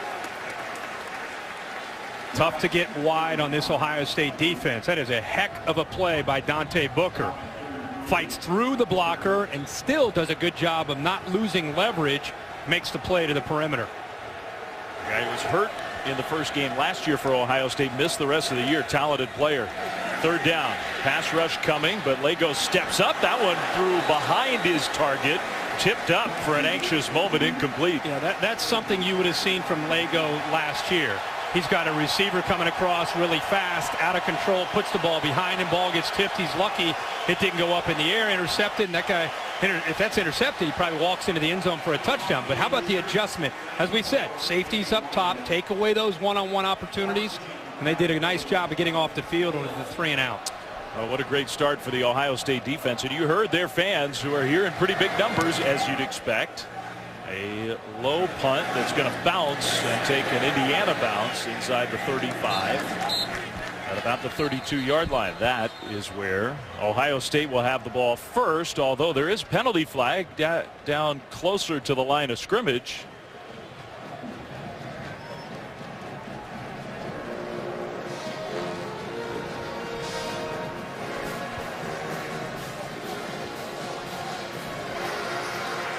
Holding receiving team number 34. 10-yard penalty, first down. So they'll add that on to the length of the punt, and Ohio State moves back farther. We just talked about what Indiana was going to try to do in this second half, and Ohio State's adjustments to expect, and we saw that. Now with Ohio State, just the way they ended that first half, wouldn't be shocked to see them go back to their ability to run the ball. Try to get the young freshman established, J.K. Dobbins, see if they can start to win that battle up front. As we said, for a quarter and a half, Indiana holding their own, but can they hold on here in this second half? I wouldn't be surprised to see Ohio State try to pound them a little bit more as here in this third quarter. The Buckeyes out rushing the Hoosiers 121 yards to 4. Barrett keeps it, and that's a positive gain on first down. When you start to try to run the ball, not only is that defensive line something you have to worry about because they've done a pretty good job of getting penetration. It's a pretty active group of linebackers that gets off blocks and will do their best to try to bottle up the young freshman. 2nd and 5. Barrett gives it to Dobbins this time, and Dobbins tough to bring down. He's out into the open to midfield and finally tackled at the Indiana 49. Wow, it's an impressive run. The physicality hit a corner. Andre Brown blitzing from his right. You'll see him flash right there. Clean hit. Boom. Bounces right off him. Low center of gravity. He's known for his acceleration, but I think he's got a great combination of power to go along with that quickness. 24 yards on that carry. You can see why they love him so much. That ball tipped up and incomplete. Well, the throw was a little high, but Campbell got his hands on it, couldn't catch it. Yeah, Campbell's got to make that catch. I mean, the rhythm of this offense, it's like it's stuck in second or third gear, is when you start to run the football, all of a sudden those eyes of those defenders start to look into the backfield, and things like this open up. Not a perfectly thrown ball, but it's between the corner and the linebacker and the safety. Paris Campbell's got to make that catch. I think that's a good throw. He's got to catch that one. So 2nd down for the Buckeyes. Option style play. Barrett keeping it. And Barrett will, I think, step out just short. Let's see where they spot it. Yeah, a couple yards short of the first down. You know, last year Ohio State got late in the year. They became Curtis Samuel and the running of J.T. Barrett. And I wonder this year how much we might see J.T. Barrett with his new offense. Tonight, that's just his 7th time that he's carried the football tonight for this Ohio State offense. But a big gain nonetheless. 3rd and 2. Back to pass. Barrett going down the middle. He's got a man, and it is incomplete and dropped right in the hands of Campbell. That was a touchdown. You're a baseball guy, right? You ever call a game where the shortstop or the second baseman makes an error, and then he makes another error, then he starts to think about it too much instead of just being an athlete and making a play? Paris Campbell was thinking too much because that is a perfectly thrown football with the safeties up, touchdown, one-on-one, and he drops it. Wow. Just thinking and worrying too much. Now 4th and 2, and the Buckeyes are going for it. Barrett gave it, and no good. They did not get the first down. K.J. Hill coming across the formation, took the ball from Barrett, and he was stopped well short. Now that's the H-back. K.J. Hill came in for Paris Campbell. I'm surprised that the freshman, who's been physical, breaking tackles, I don't know if they tried to catch him and break a tendency, catch him off guard by using Dobbins as a blocker, but Hill, first time he put the ball in his hands as a runner tonight, and Indiana not fooled at all. They get penetration and stop him well short of the first down. Their ball.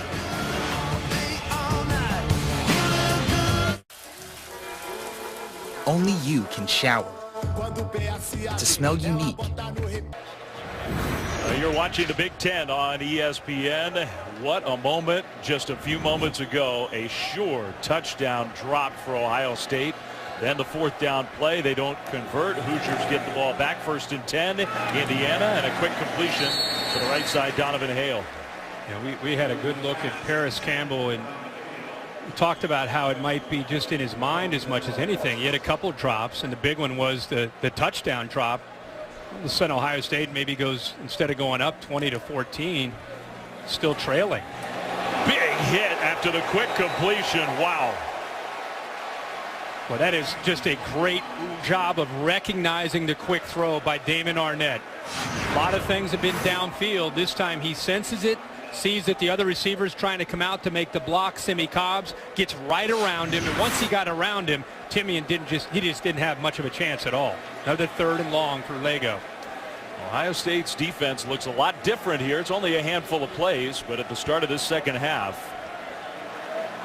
3rd and 8 for the Hoosiers. Lego in the pocket, will throw, and he threw another one kind of behind his target. I don't know if it would have mattered, but it's well short of a 1st down. Yeah, Ohio State using some of the defense at Indiana. 3rd down, rushing 3, dropping 8, using Sam Hubbard as a spy, covering it downfield, making him throw underneath, and then rallying to the football. That's 2 straight 3-and-outs to start this second half by this defense. Greg Schiano and his staff making some great adjustments, taking away those vertical shots that Lego enjoyed in the first half. Bosa put some pressure on, made Lego move around. That's not his strength. And that's back-to-back 3-and-outs for Indiana's offense. The punt game hasn't been great for the Hoosiers, but that will work. A fair catch right around the 15. So Ohio State gets the ball back. How about taking a look at tonight's college football rankings, brought to you by Goodyear. Now look, it's the beginning of the year, right? What do we really know? But yeah. Here's how it looks at the start of the season. I like how you said, what do we really know? Because we really don't know anything. Alabama, we're going to find out about Alabama in both Alabama and Florida State. But everybody else, you start to go down that line. You may see a scare here or there, like we're watching right now with Indiana, giving Ohio State all they can handle. But we'll see what happens here in the second half. But there's some great games, though. Some interesting, intriguing, different matchups that you can find throughout the whole weekend, these next 5 days. Well, Michigan, a team just outside the top 10 from the Big Ten.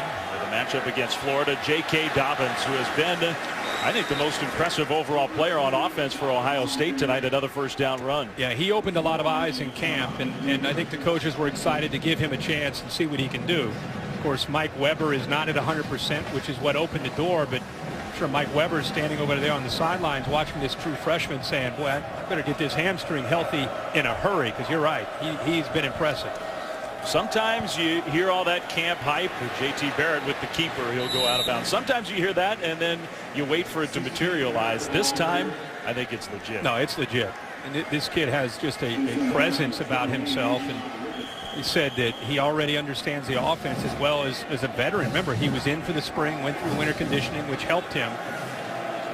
Super academic kid in high school, so he picked up the play. Not that that necessarily goes hand in hand, but picked up the playbook right away for a freshman.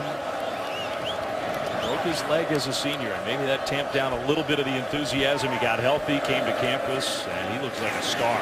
Takes the pitch, and driven out of bounds short of the 1st down. You know, it's a little thing, but Ohio State is starting. We talked about what are they going to do in this second half? Run the football. And if you're a wide receiver in this kind of offense, it's not just about running routes and catching the ball. This is a young receiver, Benjamin Victor, on the outside. He's got to make that block. And I know he's a big, tall, rangy guy, but he's got to get physical and try to push that defensive back into the boundary to give his running back a chance. That was a poor effort. 3rd and 2. Barrett, pressure coming up the middle. He'll throw short for a 1st down, and Campbell hangs on this time, and now he's off and running, leaping over a defender out of bounds. And I think that'll make Paris Campbell feel a little bit better. Well, this is a great job by J.T. Barrett showing patience. He almost threw the ball, but recognized that Paris Campbell right here stumbles. The linebacker pushed him. He waits till he clears. Then he makes the throw, and you're right. how nice for Paris Campbell to be able to make a big play on third down. It's cool to see J.T. Barrett go right back to him after the 2 drops on the last drive. Yeah, big time play, and that's not good news for Indiana. Hopefully Rashard Fant is okay. He's one of their best defensive players on the turf for the Hoosiers. Ohio State moving the ball. We'll be back right after this. Introducing Hut Rewards from Pizza Hut. Finally, a rewards program. Sign up today for double points because no one out-pizzas the Hut. Now, I know you'll be shocked to learn those are non-scholarship athletes. This is a legitimate sport, though, a club sport at Indiana. Log rolling. First competition, end of September. They're getting ready. It's good technique there. That was pretty impressive. All those about last the balance. 2. Yeah. That ain't easy. J.T. Barrett and Ohio State on the move. Playing better here in the second half, but trying to get some points to show for it. J.K. Dobbins, who's having a big debut for Ohio State on first down, gain of 4. Yeah, I would love to see if we could go back, and probably somebody will do it later tonight or tomorrow, how many yards he has after contact. I mean, he is at least half, if not more, of his yards after contact, because he's had a lot of times fighting for yards in the pit there, and he breaks free, whether it's a safety or a corner or a linebacker that has him. You better bring your shoulders and wrap up on this young guy. Barrett back to throw with time. Great pocket toward the end zone. Incomplete. Just not quite enough closing speed for the tight end to catch up to that one. Well, Tom Allen, this is his debut as the full-time head coach for Indiana. Remember, he was the defensive coordinator for the guy in the red toward the middle with the headset. Kevin Wilson was now the offensive coordinator for Ohio State. He resigned in December, and there was some controversy around that. 2 guys who know each other very, very well, going head-to-head here on opening night. 3rd and 6. Barrett's going to keep it, and Barrett will get the first down and more. Tackled at about the 21-yard line. There was nobody in the middle of this defense to stop him from running up the middle. They had the defensive line, but the linebackers were out wide, I think expecting maybe a quick throw, and J.T. Barrett follows the freshman, who picks up a nice block on Chris Covington and gives him a chance for more yards. Yeah, you were talking about the blocking a minute ago that wasn't executed. That time the block was a big part of that first down play. There's a catch for Austin Mack. Remember when Zeke Elliott played at Ohio State, and you'd watch him and you'd talk to Tom Herman or Urban Meyer about him, and they would brag about him, what he does, how physical he was without the football, and what a great blocker he was. And just watching this J.K. Dobbins tonight, not only is he running the football, when he's asked to block, he's putting people down. 5'10", 208 pounds, the freshman from LaGrange, Texas. So far, the adjustments that the Ohio State coaches have made on both sides of the ball have looked effective. Barrett takes a hit, incomplete. Man, he got drilled. That's Robert McCray again.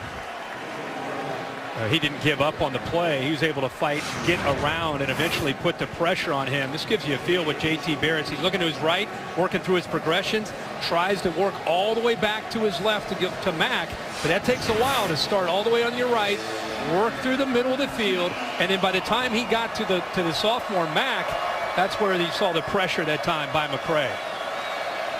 Big third down. Ohio State in field goal range, but hoping for more. They've only punched it in one time. They will hand it off to Dobbins, and Dobbins trying to pick his way ahead. Man, he is strong for a true freshman, but he's stopped about a yard short. Urban Meyer not hesitating. They want tempo, tempo, tempo, trying to hurry up and go. They're going for it. Barrett will give it to Dobbins. First down. Pretty good. You spotted that right away. Yeah. Get to the line and just give the ball to number 2. That's one of those things you rehearse over and over and over. Situations, if you get to that third down and short, you come up a half yard or a yard short, instantly get to the line and get ready to get lined up and have that play called. It almost doesn't even have to come from the sideline. It's just automatic. 154 yards. This has a chance to be a record-setting night for the freshman, who will spin away from the first tackler but couldn't get away entirely. Loses a yard. Nate Hoff made the play. Yeah, he's up to 22 carries now on the night. 153 yards, 7 yards a carry. Archie Griffin has the record most rushing yards by any freshman in a game. And that's within range to the end zone. Incomplete, but a penalty flag thrown. Trying to hit Austin Mack. Comes up limping a little bit. And they're going to get pass interference on Riggins. Pass interference. Defense number 28. By rule, the ball will be placed at the 2-yard line with an automatic first down. You know, initially he uses his hands. He's in pretty good position. He's in phase, but you can see Mack looking back for the ball. See the left arm? Left arm got up underneath him. That's a hold that time. And an official right on top of it. Well, Dobbins is in the game, but he's wide right. So J.T. Barrett alone in the backfield. Barrett's going to keep it. Barrett, end zone touchdown.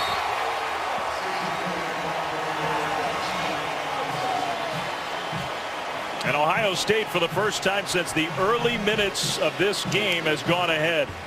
And they go to the bubble here.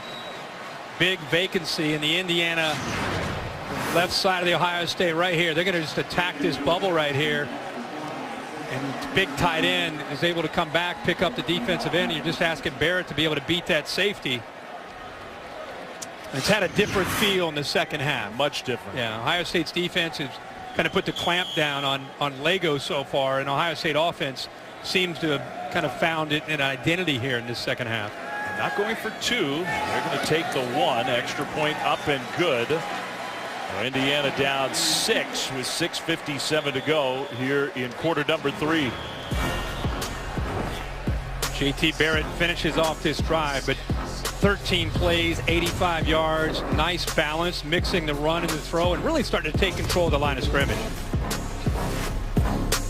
Their opening night telecast, but a mega cast. We figure why not after the Ohio State touchdown check-in with the so-called Homer telecast alongside Bobby Carpenter, Joe Tessitore. Hey, Dan, what happened to the juice factory here? I mean, they were serving up so much juice in this place. All of a sudden, the faucet is turned off. What's going on, my man? I told you, Tess, Indiana fans in the second half are waiting to die. They need to make a big play. I've been saying it during this whole broadcast. Indiana fans are like, oh, man, good things are happening. Well, how about this opportunity? Devontae Williams with the kick return for the Hoosiers. Hey, Tess, they're back. You can talk, Adnan, about coaching this, coaching that, but sometimes players just have to go make plays, period. And Indiana players haven't made plays. The fans have reacted to the non-action from the IU side in the second half. There's a play now. You got to capitalize. And this feels like a critical juncture of the game for Indiana, right? Ohio State's been hanging around, had some mistakes, had some drops. Now they've taken the lead. Now the Hoosiers have to respond. You want critical guys. Turn around. Marlon, turn around. This is what's been critical all night long right here. Look at the matchup of Hale and Warren, the size differential. The matchup has been rough on the outside. But just a taste of our Homers broadcast on both sides. Part of our mega cast production here tonight. Now, look, my friend Dan Dakich, great college basketball broadcaster, a Hoosier through and through. I think your job's safe for me. I think you're good. He's fired up, and he knows this Indiana crowd better than anybody. But the one thing he didn't talk about is the reason Ohio State's defense has been able to make plays here in the second half. Wow, that was a dangerous play. Lego, and I don't think they've blown the play dead. They've let it go. He thought it was an incompletion. Instead, rumbling toward the end zone and into the end zone. Touchdown. Robert Landers, BB, was looking like a cannonball on his way to the goal line. Yeah, Dave, I think they're going to take another look at this. Obviously, linebacker that time, Chris Worley, had him wrapped up, but I thought he was attempting to throw the football. I thought so. I was surprised that they didn't blow the whistle and call that an incompletion. The ball looked like it came out and went forward when it came out of his hands. Well, initially I thought for sure it was, but then there was no whistle. The play was not blown dead. And the only thing I can think of is they must have thought it was knocked out of his hands before he threw it. But it looked like he threw it. Nah, I don't know. I think that's a throw. Yeah, I think it's a throw. Came off of his fingers. He didn't get much of his arm back to throw it, but you could see a little bit of a follow through. Dave Kataya, who's the expert up here to help us out. Dave, what do you think? The key is he has to have control of the ball with any forward motion of the arm. The key is does he have control? To me, looks like he probably does have control, and they are reviewing this. So what they're looking for. It's a good look here. Yeah, it is a really good look. I think he had control. To me, that looks, his arm's going forward. He looks like he has control. The key is that ball has to be moving before that ball starts forward in order for it to be a fumble. But the ball obviously goes forward out of his hand. And if it's not knocked out of his hand, it's a forward pass. To me, that looks like he's got control and he's pushing the ball forward. Me too. That's what I thought. Now, can I make another point, Dave? Absolutely. I do like the fact that the officials didn't blow the play dead. Just let it go. You can look at it.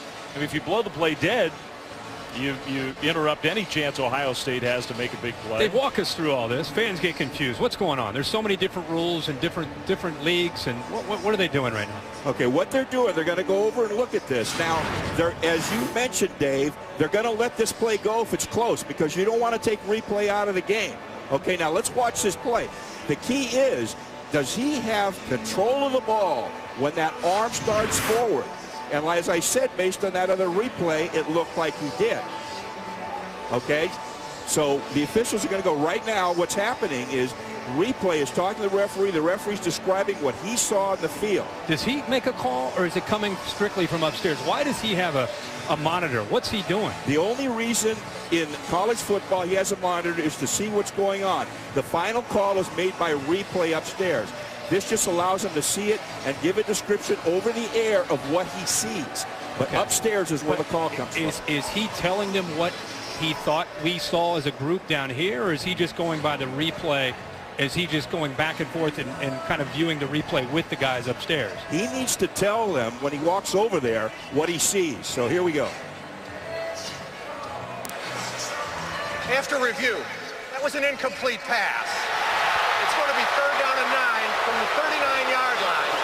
Please reset the game clock for 6:28. We're 3 for 3 on that one. Absolutely. We first guessed that one too, by the way. We first guessed that. From an officiating standpoint, if I was that referee, I'd do exactly the same thing, because if I have doubt, I am not going to cause that to be a fumble when it is a fumble. Wait. And that's what I think. I think they did a good job. Let it go and then look at it. Let's remember now, incompletion, but it's another 3rd down. Indiana doesn't have a first down here in this second half. It wasn't much of a pass, but it was an important pass for Indiana. Points come off the board. It's a 6-point game. Cobbs, they're going toward Cobbs, complete, first down. You saw it. Yeah, well, it's the first time they've had a matchup without a safety over the top to take Cobbs away. Remember, in the first half, Cobbs was a matchup problem for Ohio State's defensive backs. The corners, because of his size, couldn't deal with him. Ohio State's adjustments has been to put safeties over the top to try to help them out. That one tipped and incomplete. They were going back toward Cobbs, but a hand on the football, 2nd and 10. And Jalen Holmes with his size, 6'5", 270, when you can't get after the quarterback and apply pressure, best thing you can do is try to time it up, get your hand up, and knock it down. 2nd down, Indiana in Ohio State territory. Wide open, Cobbs across the middle. And he's knocking defenders backwards down to the 25 and inside the 25. He is having a huge night. So Ohio State's trying to take away the edge play that's out of the perimeter. So the answer is now they get Cobbs into the middle that's been vacated by the linebackers. Quick tempo and another completion to Cobbs. Why not? Yeah, well, it's back and forth. It's the outside play if it's one-on-one, and then if they use a safety over the top, then they use a move to the inside. Now they're going trips to the outside. An Ohio State player is down. Cobbs has 10 catches for 140 yards. It's still the 3rd quarter. Damon Arnett on the turf. Looked like he's cramping. This is the booing right now is because Arnett was walking back into position to be able to make a play and then just kind of went down. And I think that's why the crowd is reacting, wondering if he's actually hurt or is he trying to slow down the tempo of the Indiana offense, where all of a sudden they've watched him here at the bottom. All of a sudden he's walking and then he looks over and just kind of takes a seat. I like to give these kids benefit of the doubt. Okay. That one's a stretch. Yeah. All right, so they're trying to get Damon Arnett loose. Hope it's not too tight, Damon. By the way, ESPN app, a fan's best friend this time of year. You got to have it. Stream live games, shows, highlights, podcasts. Get access to scores, news from anywhere. Download the ESPN app now. And all that stuff is great, but Saturday, that's when you need the app. All the games going on at the same time. You flip back and forth. You monitor. You cannot beat. I've been saying this for 4 years because a lot of times game day and the game I'm calling, I'm traveling like you, and you got to have that app because you can watch every game that's on the ESPN station. You can pick up. And at the MegaCast tonight, we got all the options on the app, on the Homers broadcast, Coach's Film Room, Command Center, the SkyCam channel, all that available on the ESPN app. He's down here again, but here's that safety trying to take him away. 2nd and 4. Indiana trying to answer. Lego. That one's caught. And it's the running back, Mike Majette. What a catch. He looked like a wide receiver. And that time they used Cobbs as a decoy to open up the sideline to go back to the running back, sneaking out of the backfield. Well-designed play that time by Mike DeBoer. Great pass, 1st and goal. Majette fighting down to about the 2.5. That is tough sledding. Not only that defensive line, but Chris Worley in the middle attacking downhill. Probably going to find Cobbs in a one-on-one matchup. That's what they've been doing all night. He's got him again one-on-one against Sheffield. Jump ball coming. We'll see. Lego instead toward the tight end. Touchdown! His 2nd of the night, Ian Thomas. Indiana ties the game with the extra point coming.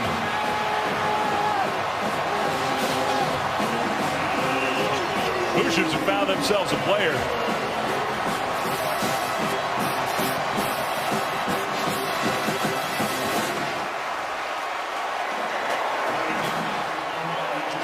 How big was that replay overturned? The drive continued and Indiana ends up in the end zone.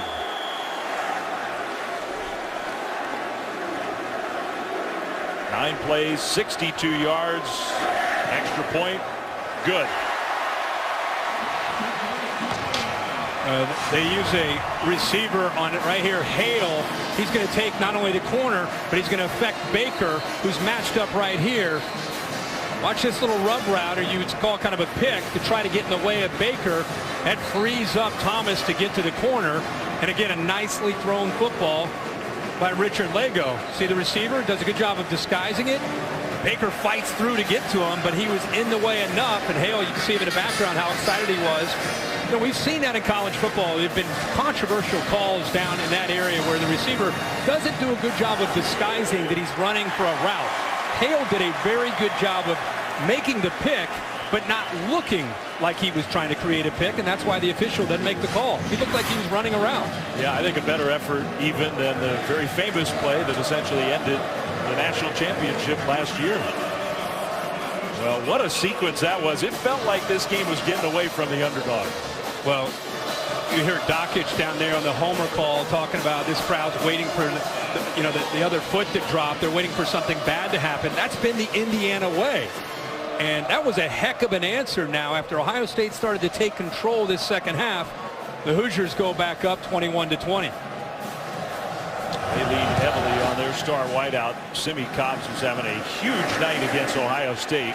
Kick return here for Campbell to the 20 and trying to get outside to the 26-yard line. What a beautiful night here in Bloomington, Indiana. Final minutes of the third quarter, 1-point lead for the Hoosiers. Our aerial coverage from up above provided by Goodyear, committed to honoring blimp-worthy athletes who demonstrate hard work on and off the field. Goodyear, official sponsor of the college football playoff. What a scene. There is a player down on the kick coverage on the Indiana side. I don't know if that's Marcelino Ball.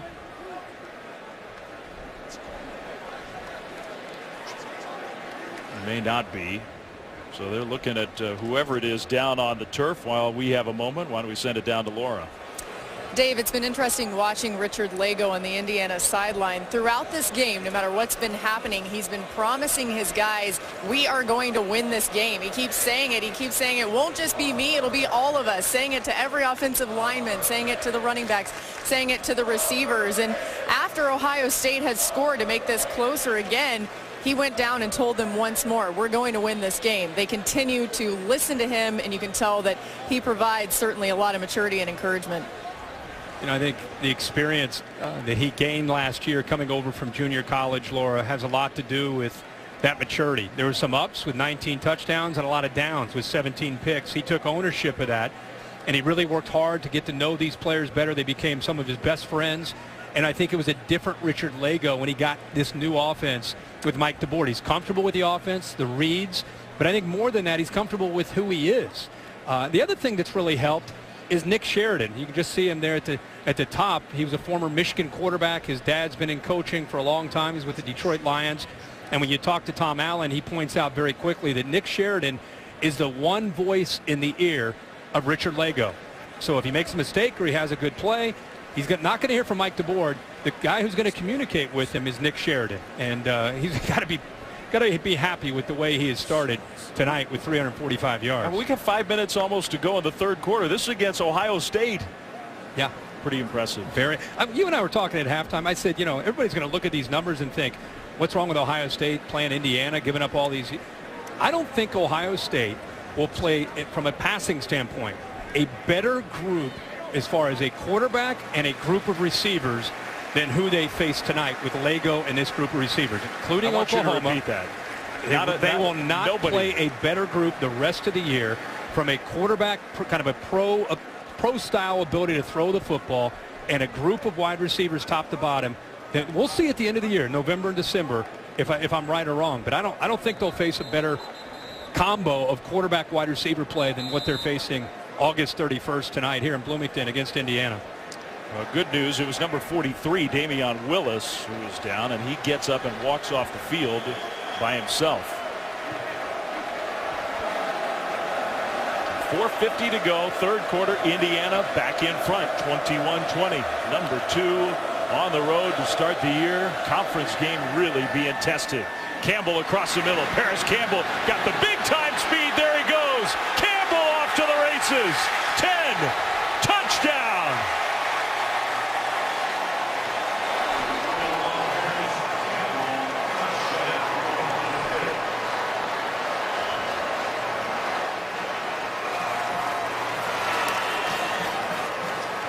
Well, I think that makes up for the drop. 74 yards and 1 step, he was gone. It gives you an idea of what he can do when he catches the football, especially he's taken over that Curtis Samuel role, that H-back that's been famous in Urban Meyer's offense going back to Utah with Paris Warren, of course at Florida with Percy Harvin, Curtis Samuel at Ohio State. And that gives you an idea why Urban Meyer is so excited about what Paris Campbell can do with the ball. It's a little crossing route, little mesh route. It looks like, hey, they're going to be able to tackle it for 8 or 10 yards, and instead he's able to take it, and nobody's able to catch up with him. You've got to wonder where the Indiana defense was. And I talked earlier about the blocking by the wide receivers, and Benjamin Victor did not do a good job. Watch to the top left the effort by Terry McLaurin. Terry McLaurin does a nice job of picking up a block on Fant that actually opens it up. So instead of a nice 30-yard gain, he's able to take it to the house. That's how important perimeter blocking from the wide receivers is. That and the speed of Paris Campbell, the key to the whole play. And J.T. Barrett's got the touchdown pass. We have had 3 different lead changes in the third quarter alone. 4 receptions, 126 yards, and the smile is back on the face of Paris Campbell, who was not smiling after he dropped what was a sure touchdown. You know what, though, man? You've got to be very proud of any kind of player that faces some kind of adversity and doesn't sulk, doesn't hang his head, deals with it. J.T. Barrett came over to him and talked to him after he dropped the potential touchdown catch, and he didn't go away. In fact, J.T. Barrett believed him in enough to go right back to him the next series, and all of a sudden he's had a heck of a night. That might have been the key. They got him the ball the next time they had it right away. kick coverage from the Buckeyes as Indiana gets the ball back. Been a heck of a night for Paris Campbell. This was earlier, sure touchdown. Just overthinking it. See, JT Barrett comes over and says, hey man, stay in this game. We need you. You're going to make a big play. Sure enough, they went right back to him, what Dave indicated, showing the confidence that they had in him. And this is just flat out speed. Ability to, you get into the open field, you can outrun the safety, outrun linebackers. And Paris Campbell gives you an idea of what he'll be able to do in this offense. One block, gone. Gone. How does Richard Lagow and the Hoosiers respond to that? They've had pretty good responses all night. Pressure and incomplete. Oh, it was a low snap. Ohio State not showing a lot of pressure tonight because they've been able to get pressure with their 4. This time they brought the linebackers and they got to him. Watch the snap. That right there gets him a little bit out of rhythm. Then he's got to deal with Draymond Jones. And Ohio State front gets to him again. 2nd and 10. Pressure. Lagow. Incomplete. And that was Ohio State breaking up their own interception. That should have been picked. Indiana trying to cut the defensive linemen from Ohio State. Watch the athletic ability and how they get over top of these cuts. Watch off to the right here. They just hurdled it. Jump over top of them. Sam Hubbard gets in there, and a very, very critical mistake potentially there by Richard Lagow, just throwing that ball over to the right sideline. He got away with one. Sure did. Time. It's the 2nd time tonight.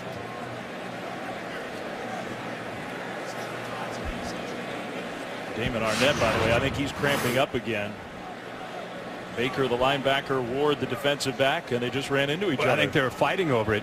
Jerome Baker, after last year making so many big plays on interceptions, remember the Oklahoma and the Michigan game, he's thinking, I'm gonna get another one here to start the 2017 season. He took the one against Oklahoma to the end zone, didn't he? And Michigan too. And he was thinking end zone this time. Yeah. Yeah, he wants that one back. Well, we've been talking about the great slate of games on Saturday, on Monday, Sunday night. A really important game, I think, on both sides. 2 top 25 teams, West Virginia, Virginia Tech, Capital One Sunday night kickoff. Sunday, 7:30 Eastern on ABC. That game was a huge success last year. That was the Texas Notre Dame game last year, wasn't it? The Sunday night game? Yeah, it was. It was a great game. Tom Allen at Indiana, they have fought so hard in this one, but a couple mistakes that they got away with here in this 3rd quarter. The reviewed throw that got overturned, that didn't go as a fumble recovery touchdown, and then that one. He's got trips off to the left. He's got Cobbs at the bottom, but don't forget at the top, Donovan Hale one-on-one with Denzel Ward. 3rd and 10, and they're handed the ball off, trying to take Ohio State by surprise, and they were not. How about Jerome Baker after dropping the interception right there to make the play on 3rd down? And Jerome Baker expected to have a big year with Raekwon McMillan moving on to the NFL. Chris Worley has moved to the middle where Raekwon used to play, and Baker, such a great player a year ago, now becomes a leader along with 35 Worley in the middle. Does make a nice play and a physical tackle there on 3rd down. Real surprised there by the call. As aggressive as Indiana has been tonight, that was not very aggressive there on 3rd down. So a low line drive punt. Going back to take it on a bounce and then getting to the corner, KJ Hill, but not all the way to the corner, out of bounds. Shoved into that netting. No penalty flag thrown. Ohio State gets the ball back. We've seen the leadership, I think, of JT Barrett over the course of this game, and he talked to us before tonight about where that came from. Hard work and understanding that if you want things in life, you got to work for them. Being respectful, having respect for people, and if you carry yourself in that way, then ultimately it's going to, come back to you. And the answer, Mom and Dad. Well, he's been doing it for really since 14, where he finished 5th in the Heisman. If you really get to know him and watch how he carries himself, there's a reason he's the only 3-time captain in the history of Ohio State football. There have been some pretty good players that have come through Columbus. There have been. Yeah. And I'll say it again. They've been playing football for 128 years, and he's the first 3-time captain. Dobbins, who looks like he may be the next star in the backfield for Ohio State based on his debut tonight. With every carry, he impresses people more and more with his shake and the combination to go with the power. He runs through tackles. Mike Weber better get healthy quick. Dobbins, gang tackled there, gain of 2. And Weber has that hamstring that bothered him at the beginning of camp and tweaked it about 10 days ago. So just as a precaution, they've decided to keep him out, start the true freshman. Only the second true freshman running back to make his first game of his career, the other Maurice Clarett. Clarett's got the freshman debut record rushing yards at Ohio State. The overall record, Archie Griffin with the 200-plus yard game when he was a freshman. That throw on 3rd down complete, and it's a first down. Johnny Dixon with the catch. First down, Buckeyes. He's a young man that's fought through a lot of adversity, came in highly touted for Ohio State about 4 years ago, and was expected to have an immediate impact for Urban Meyer. He's just been dealing with tendonitis and a knee issue and hasn't played much at all. And they're expecting he's healthy, and with a group that needs to find a receiver that can make some plays happen, Johnny Dixon could be that guy. He was so frustrated by those injuries, he thought about quitting. Hung in there, and now he's a starter. Dobbins with the carry, 2nd down and 7 coming up. I just keep going back to our visit yesterday with Tom Allen and him saying that one word. He read the book and he talked about how it was about one word. His one word for this season is breakthrough. And breakthrough meaning they've been close, but can we have that breakthrough moment? Looking for it tonight, wide open across the middle, and there's Dixon again. Dixon to the 20. Dixon, touchdown. 59 yards.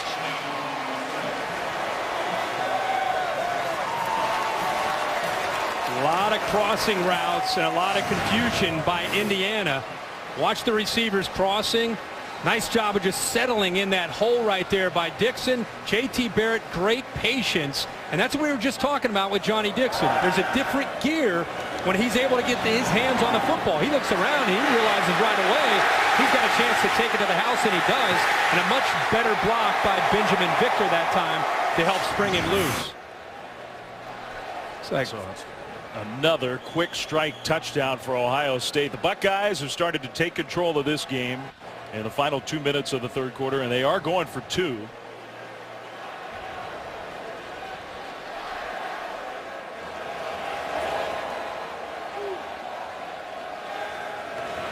Barrett with Dobbins in the backfield to his left. 2-point try. Barrett keeps it. Add on 2 more. That was easy. I think everybody thought the big fella, the young freshman, had the ball. He just walks to the corner to put Ohio State up by 14. Pretty cool to see. There's his wide receiver coach, Zach Smith. And when you see an entire team go to a guy, trainers, coaches, players, everybody is so proud of, as you said, a guy that was close to maybe just shutting it down and giving up. Instead, he fought through it. And now to be able to come back tonight and have a big-time grand opening to the 2017 season with a big play there. And how about the moment from earlier this week when they made the call to his mom that was to tell Johnny? I think we have it. Do we have that? Johnny Dixon and his mom. He did really well. He stayed healthy. He really was a grinder. He went really hard, and he had like, if I graded his camp, I'd give it an A. Like he exceeded expectations. So really the point of calling is I wanted to let you know that next Thursday your boy's getting his first start as a Buckeye. Are you serious? Yep.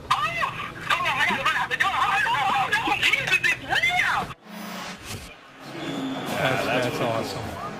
Very, very cool.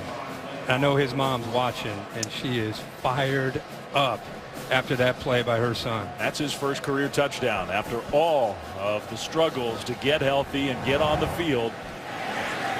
I got to think he's thinking it was all worth it now.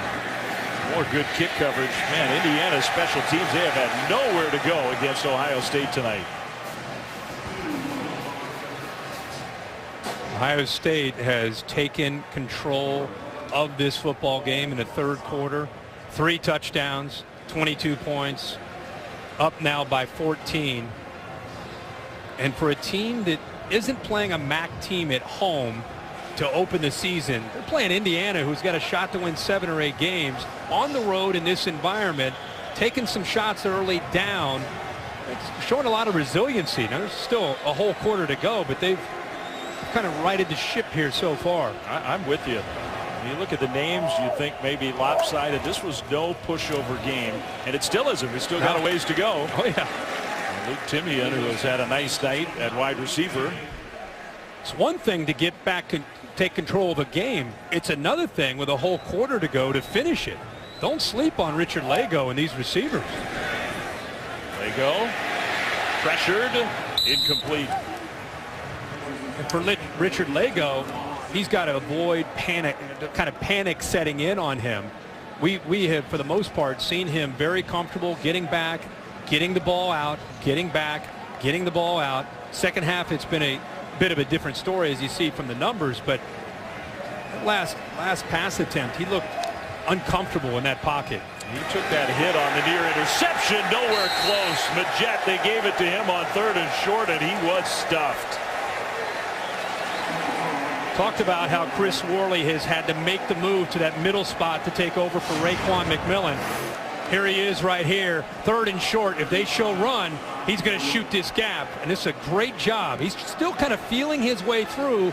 Nobody gets to the second level to take him out, and that is a great job of recognizing and then accelerating through the ball carrier on 3rd and short. That's how you play middle linebacker. No doubt.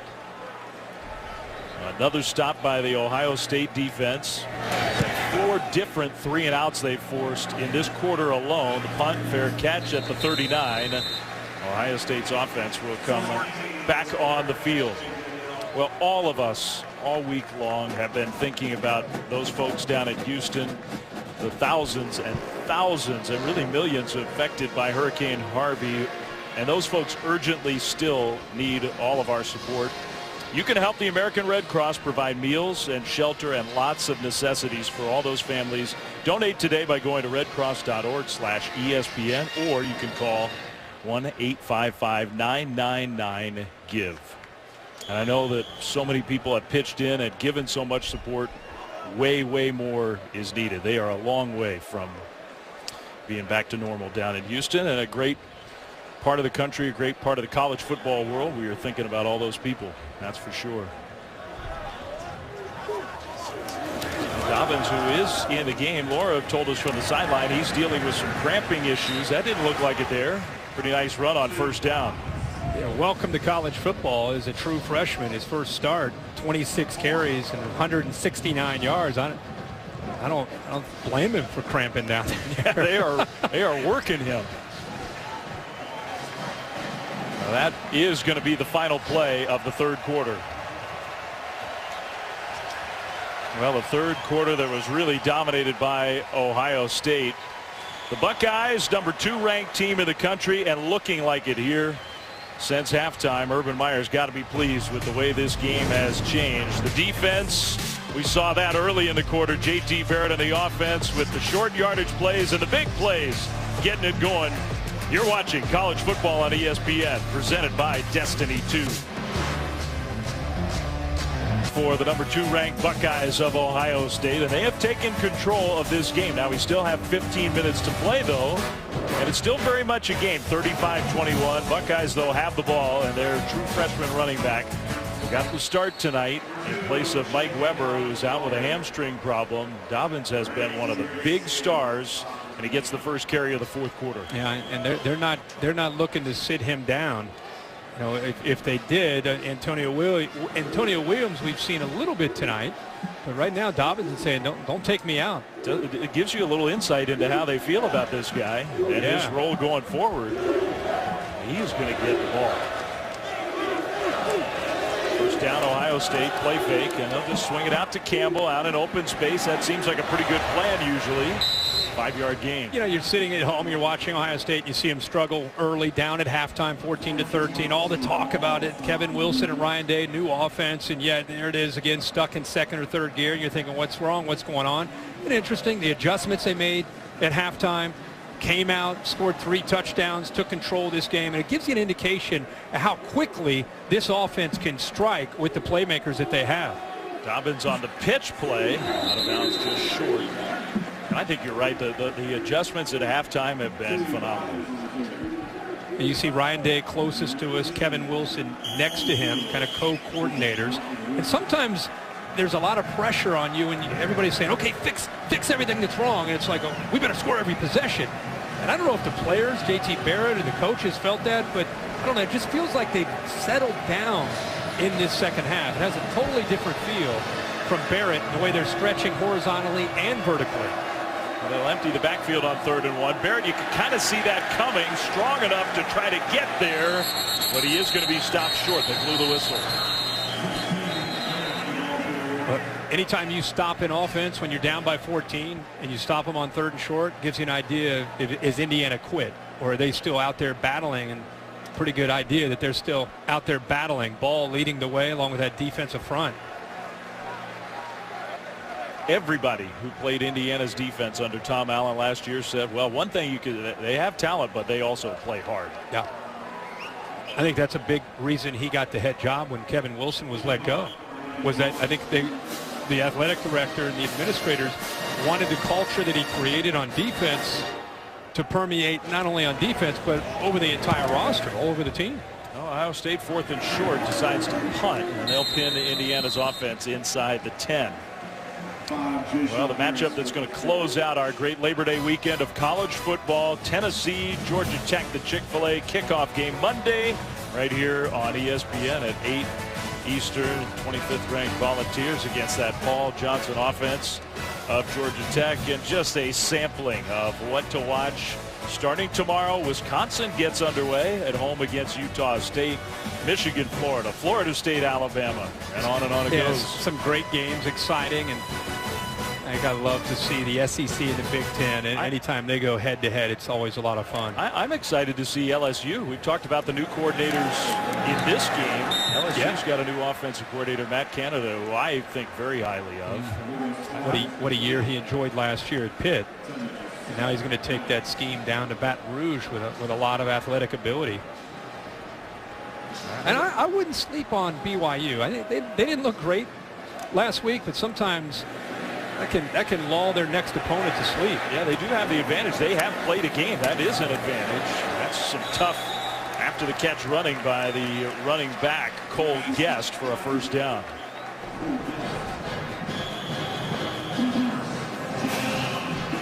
Indiana managed to get JT Barrett and the offense off the field. Now their offense has to get it going again, and with plays like that, it's going to be tough. Ball came out. The hit and the fumble, and I think the Buckeyes have it. Yeah, that ball came out. Nobody from Indiana, there wasn't a whistle. Nobody from Indiana went for the football. But what an effort that time by Jay-Sean Carnell, who ends up getting to Lego. Knocks the ball loose. They still have not made a call. To me, that ball was definitely out, wasn't it? Yes. Oh, yeah. It looks like Jonathan Cooper stepped on it. So Cornell forced the fumble. Cooper recovered the fumble. This is the next wave of defensive linemen. The ball clearly out.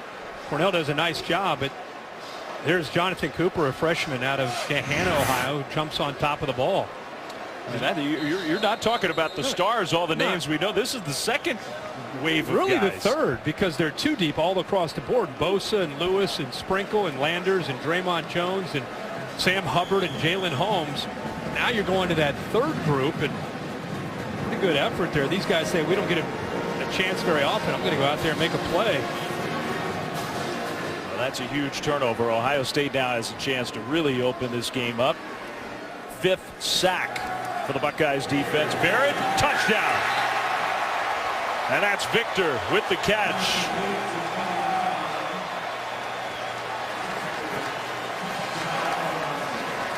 That looked like some of the plays that Indiana had against the Ohio State defense.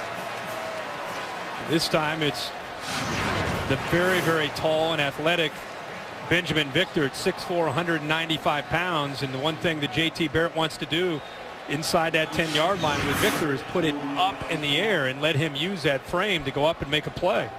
Well, you figure that play has a chance to be pretty effective over the course of this year for the Buckeyes. Ohio State will kick the extra point, and they have wrestled control of this game from Indiana. 42-21 Ohio State. Kevin Wilson says, quick turnover. What are we going to do? Deep in Indy. Hard work on and off the field. Goodyear, official sponsor of the college football playoff. And yeah, you can notice that a few of the Indiana faithful have headed for the exits. Yeah, there are not many left. There are a lot of Ohio State fans still here. Indiana led this game at halftime, 14-13. It really controlled a lot of the first half. Ohio State has dominated in the second half. Offense, defense, and special teams. Well, time for We've Got You Covered, brought to you by Jiffy Lube, and we're focusing on the quarterback, the captain. Yeah, JT Barrett faced some adversity tonight and yet kept his composure. Things did not look good. They were frustrated. He did a good job of trying to talk to the guys on the sideline, worked with his new coordinators, and then he got very patient within the passing game and got the ball to Paris Campbell. We saw this big play to Johnny Dixon. This one, Ohio State really took control. And then the last one, the fade, just puts it up in the air where 6'4" Benjamin Victor can make a play on it. But we could talk a lot about JT Barrett, but I said at the beginning of the second half, I expect him to try to take control of the line of scrimmage and run Dobbins. That opens up the passing game for Ohio State. It did big time. Cobbs did not get the first down, or did he? No. Stopped short.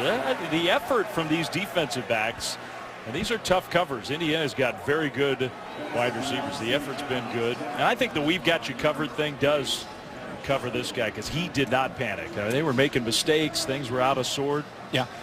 You see the 33 yards rushing in the second half. It's not a ton, yeah. but I thought they went back and they were a little bit more effective with quarterback run in the second half, which again is a piece of the puzzle for Urban Meyer's offense. It's running a guy like Dobbins, throwing the ball downfield, running JT Barrett. All that they kind of tie it all together. And I thought in the first half they weren't able to get on track, and part of that was he wasn't much of a factor running the football. Well, third down and very short here. Indiana's just not been able to run the ball at all, so they'll throw it to the tight end, Ian Thomas, who in some ways has been the breakout star of the night for the Hoosiers, all the returning talent. But Thomas is another weapon for them. Yeah, I think as this year goes on, if you're a defensive coordinator in the Big Ten, you better be very aware of number 80, because it's going to be easy to get caught up in what Cobbs can do, and if Westbrook gets healthy, and Donovan Hale, all those great receivers. But boy, he is tough in the middle, and he keeps those linebackers and safeties honest. He had 3 catches all of last year. He's got 5 tonight with 2 touchdowns. Lego on the move, back across the middle, kind of a dangerous throw, but he got it there with that arm strength, close to a first down. And he did get the first down. I think how Indiana finishes here, because it's the first game and because they had so much hope for pulling off an upset, and the fact that they were up and they've been in that position before, this year it's going to be different. It's going to be our breakthrough moment. You know, we've been close in the past, but this time we're going to finish it and we're going to win. And now they're down by 21.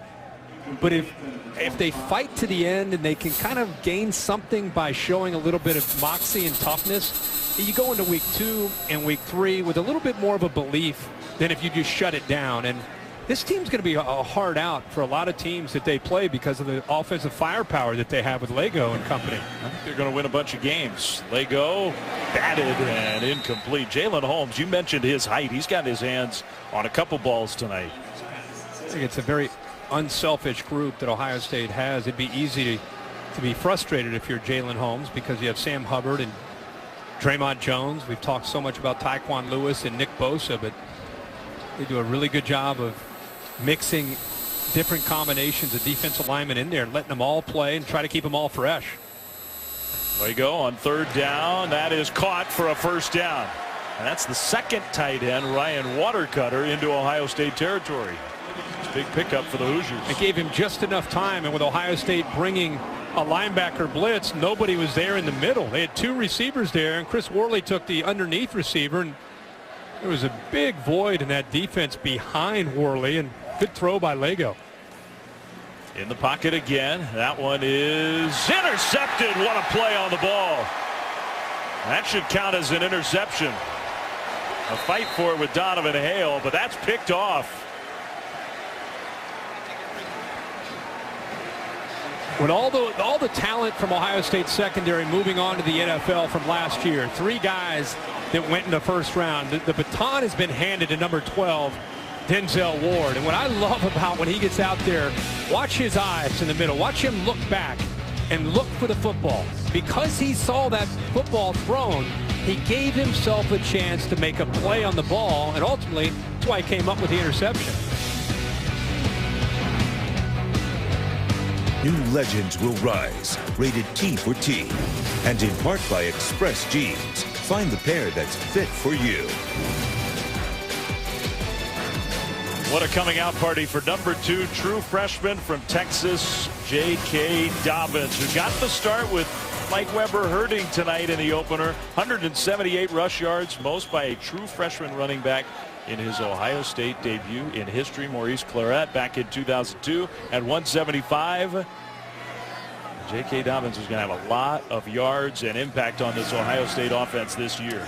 J.T. Barrett to Campbell for the catch. I think Clarett that year went for 230 against Washington State a couple weeks later. I think that's the record for a freshman running back at Ohio State. And with Dobbins still out there, he's one big carry, one broken tackle away from, having a chance to at least make it interesting. And if he doesn't do it tonight, I think he's got a pretty good chance. It is going to happen for sure. We'll see if Weber comes back and maybe they share some carries. Who knows? But I'd be giving the ball to number 2.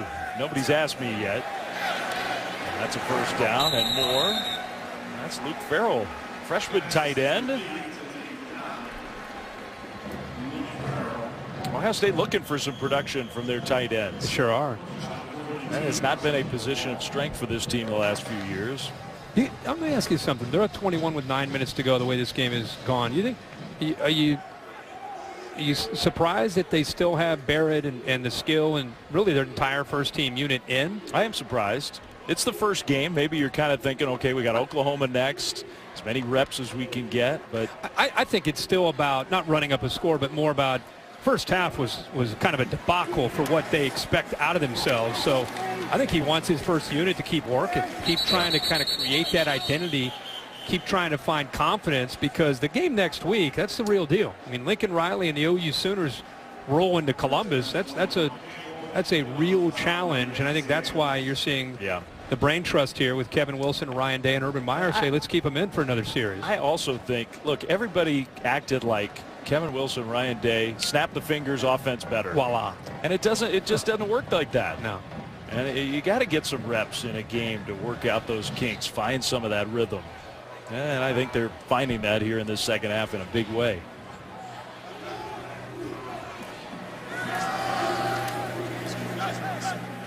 Dobbins stopped a yard short. Let's go down to Laura Rutledge.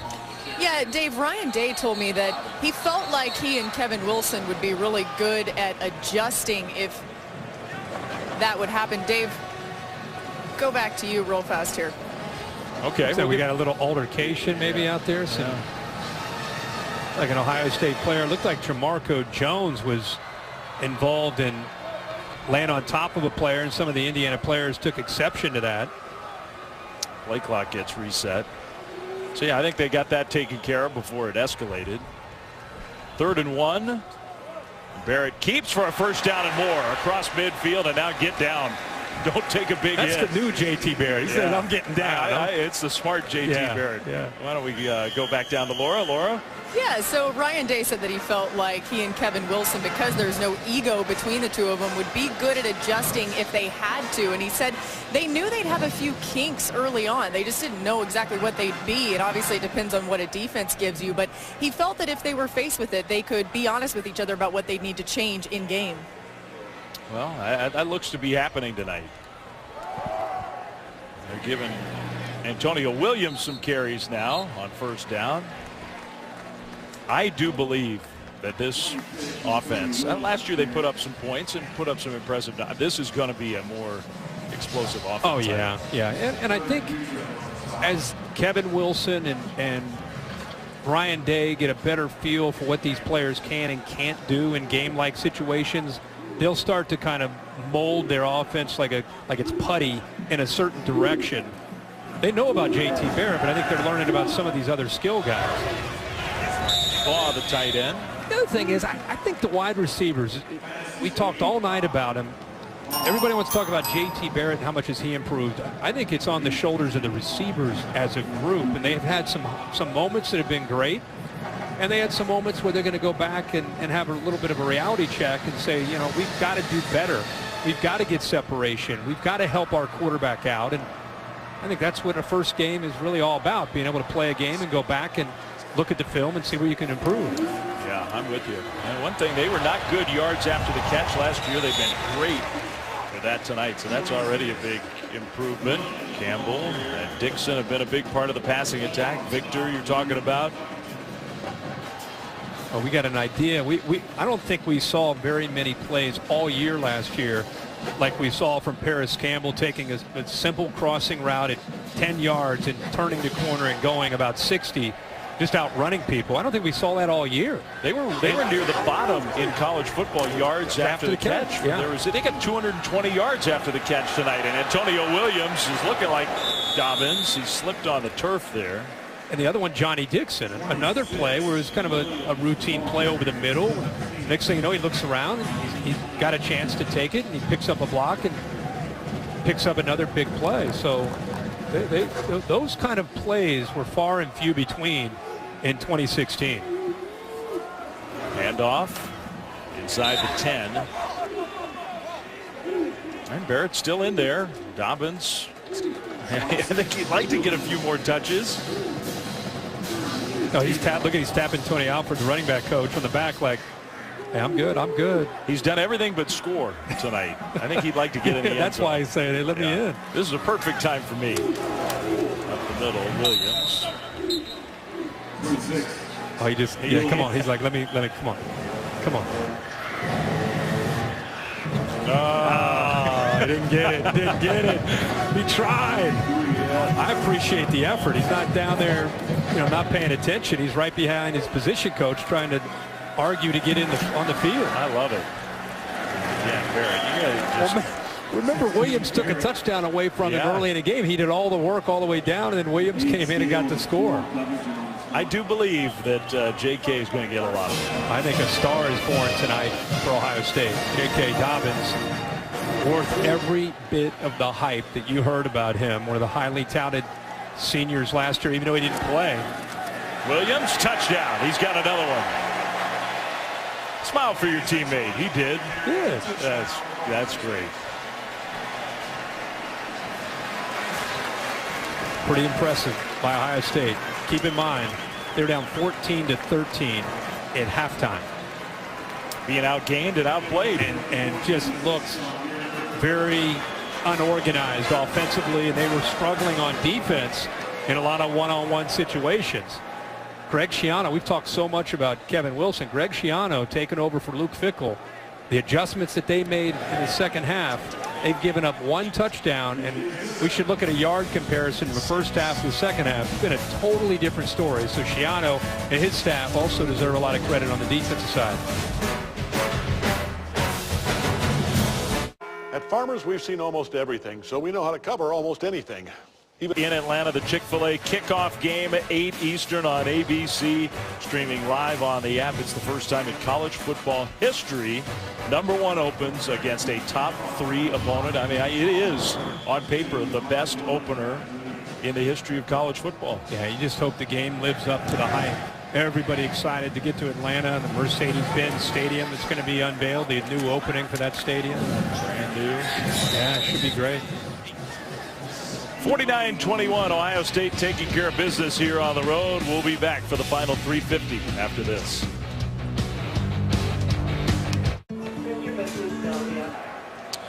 Well, it's a little lonelier now up in the student section in Bloomington. They were packed in there for most of the night. And I think they're going to have some fun times this year with this Indiana football program. But too much Ohio State in the second half. A powerful performance by the Buckeyes. Final 4 minutes of this one.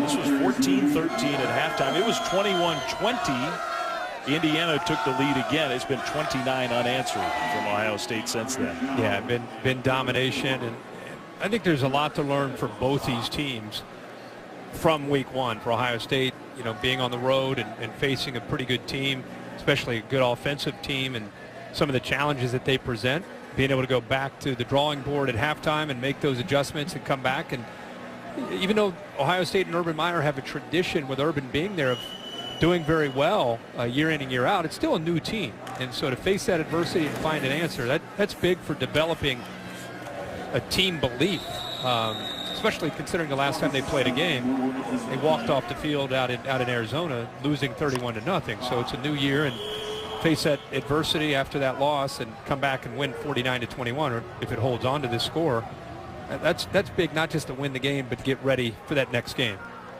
By the way, we heard from SVP there. He's coming up after we're done. Congratulations, huh? Dad again. Scott Van Pelt. Yeah. Big week for him. Back in the saddle here on the opening night of our college football coverage. Pretty cool. Congrats. 3rd and 2 here for Indiana. And a first down on the ground. Well, we've been talking a lot about Tom Allen. I think there are better days ahead for the new head coach. Leading up to this game, Laura Rutledge, coming to the stadium a couple days ago, took a ride with Tom Allen. When you drive to work, usually, what are you thinking about? Just kind of thinking about the day. Yeah. You know, what's ahead. And usually the first thing we do during the season here is we have a team meeting in the morning at 7. And so just thinking about what I want to say to the guys. Mm-hmm. Whatever's going to start the day is kind of what your mind is on. And just trying to get your head cleared and get your thoughts. And you ready to go? You're an Indiana guy. Does it ever hit you on these drives you are the head coach for this football team? I'll tell you, there's times where it's still overwhelming to me. You know, just the thought of that. I just feel so blessed to have this opportunity. And yeah, I've said it before, but it's true. I still know I have to pinch myself. Beat the traffic on a Wednesday morning. Got an early enough start. No problem getting in. We've had a lot of fun with him and his staff this week. Classy group of guys, and love the energy and the culture that they're trying to create here in Bloomington with this team. It's his dream job. I mean, that's what he was saying there, basically, don't you think? Yeah, for sure. And I think he's got a pretty good team that has a chance to be competitive this year in the Big Ten East. Start to go down their schedule and start to look at some of the games that they have to play. They're going to be tough for people to deal with, especially if you play them here as opposed to going on the road. Laura, any more thoughts on Tom Allen? Yeah, one of my favorite things is actually getting to see his house, and his whole basement is like a player's lounge. And he actually took about 8 months to find a house here because he was trying to find the perfect basement for the players. He wanted to make sure they could come and have fun. The best part, they used the breakthrough mantra as a big part of their whole team, and his Wi-Fi password is breakthrough. When the kids came over and saw that, they absolutely loved it. It was great for them. Cool story, but the breakthrough is going to have to wait for another night. Indiana ahead at halftime, ahead in the third quarter, just too much Ohio State. Yeah, Ohio State does a nice job of kind of keeping their wits about him. Urban Meyer, you could see his nervous energy in that first half. I think he was looking at Richard Lago and that offense thinking, man, what are we going to do to slow these guys down? You can see him right there showing the respect for Lago. Did a nice job of competing for the second half. Ohio State made the proper adjustments and essentially just too strong. New offense looked pretty good for the Buckeyes, and their new weapon, J.K. Dobbins, was a star in his first college game. Final score, Ohio State 49, Indiana 21. For Kirk Herbstreit, for Laura Rutledge, Dave Fleming saying so long from Bloomington Sports.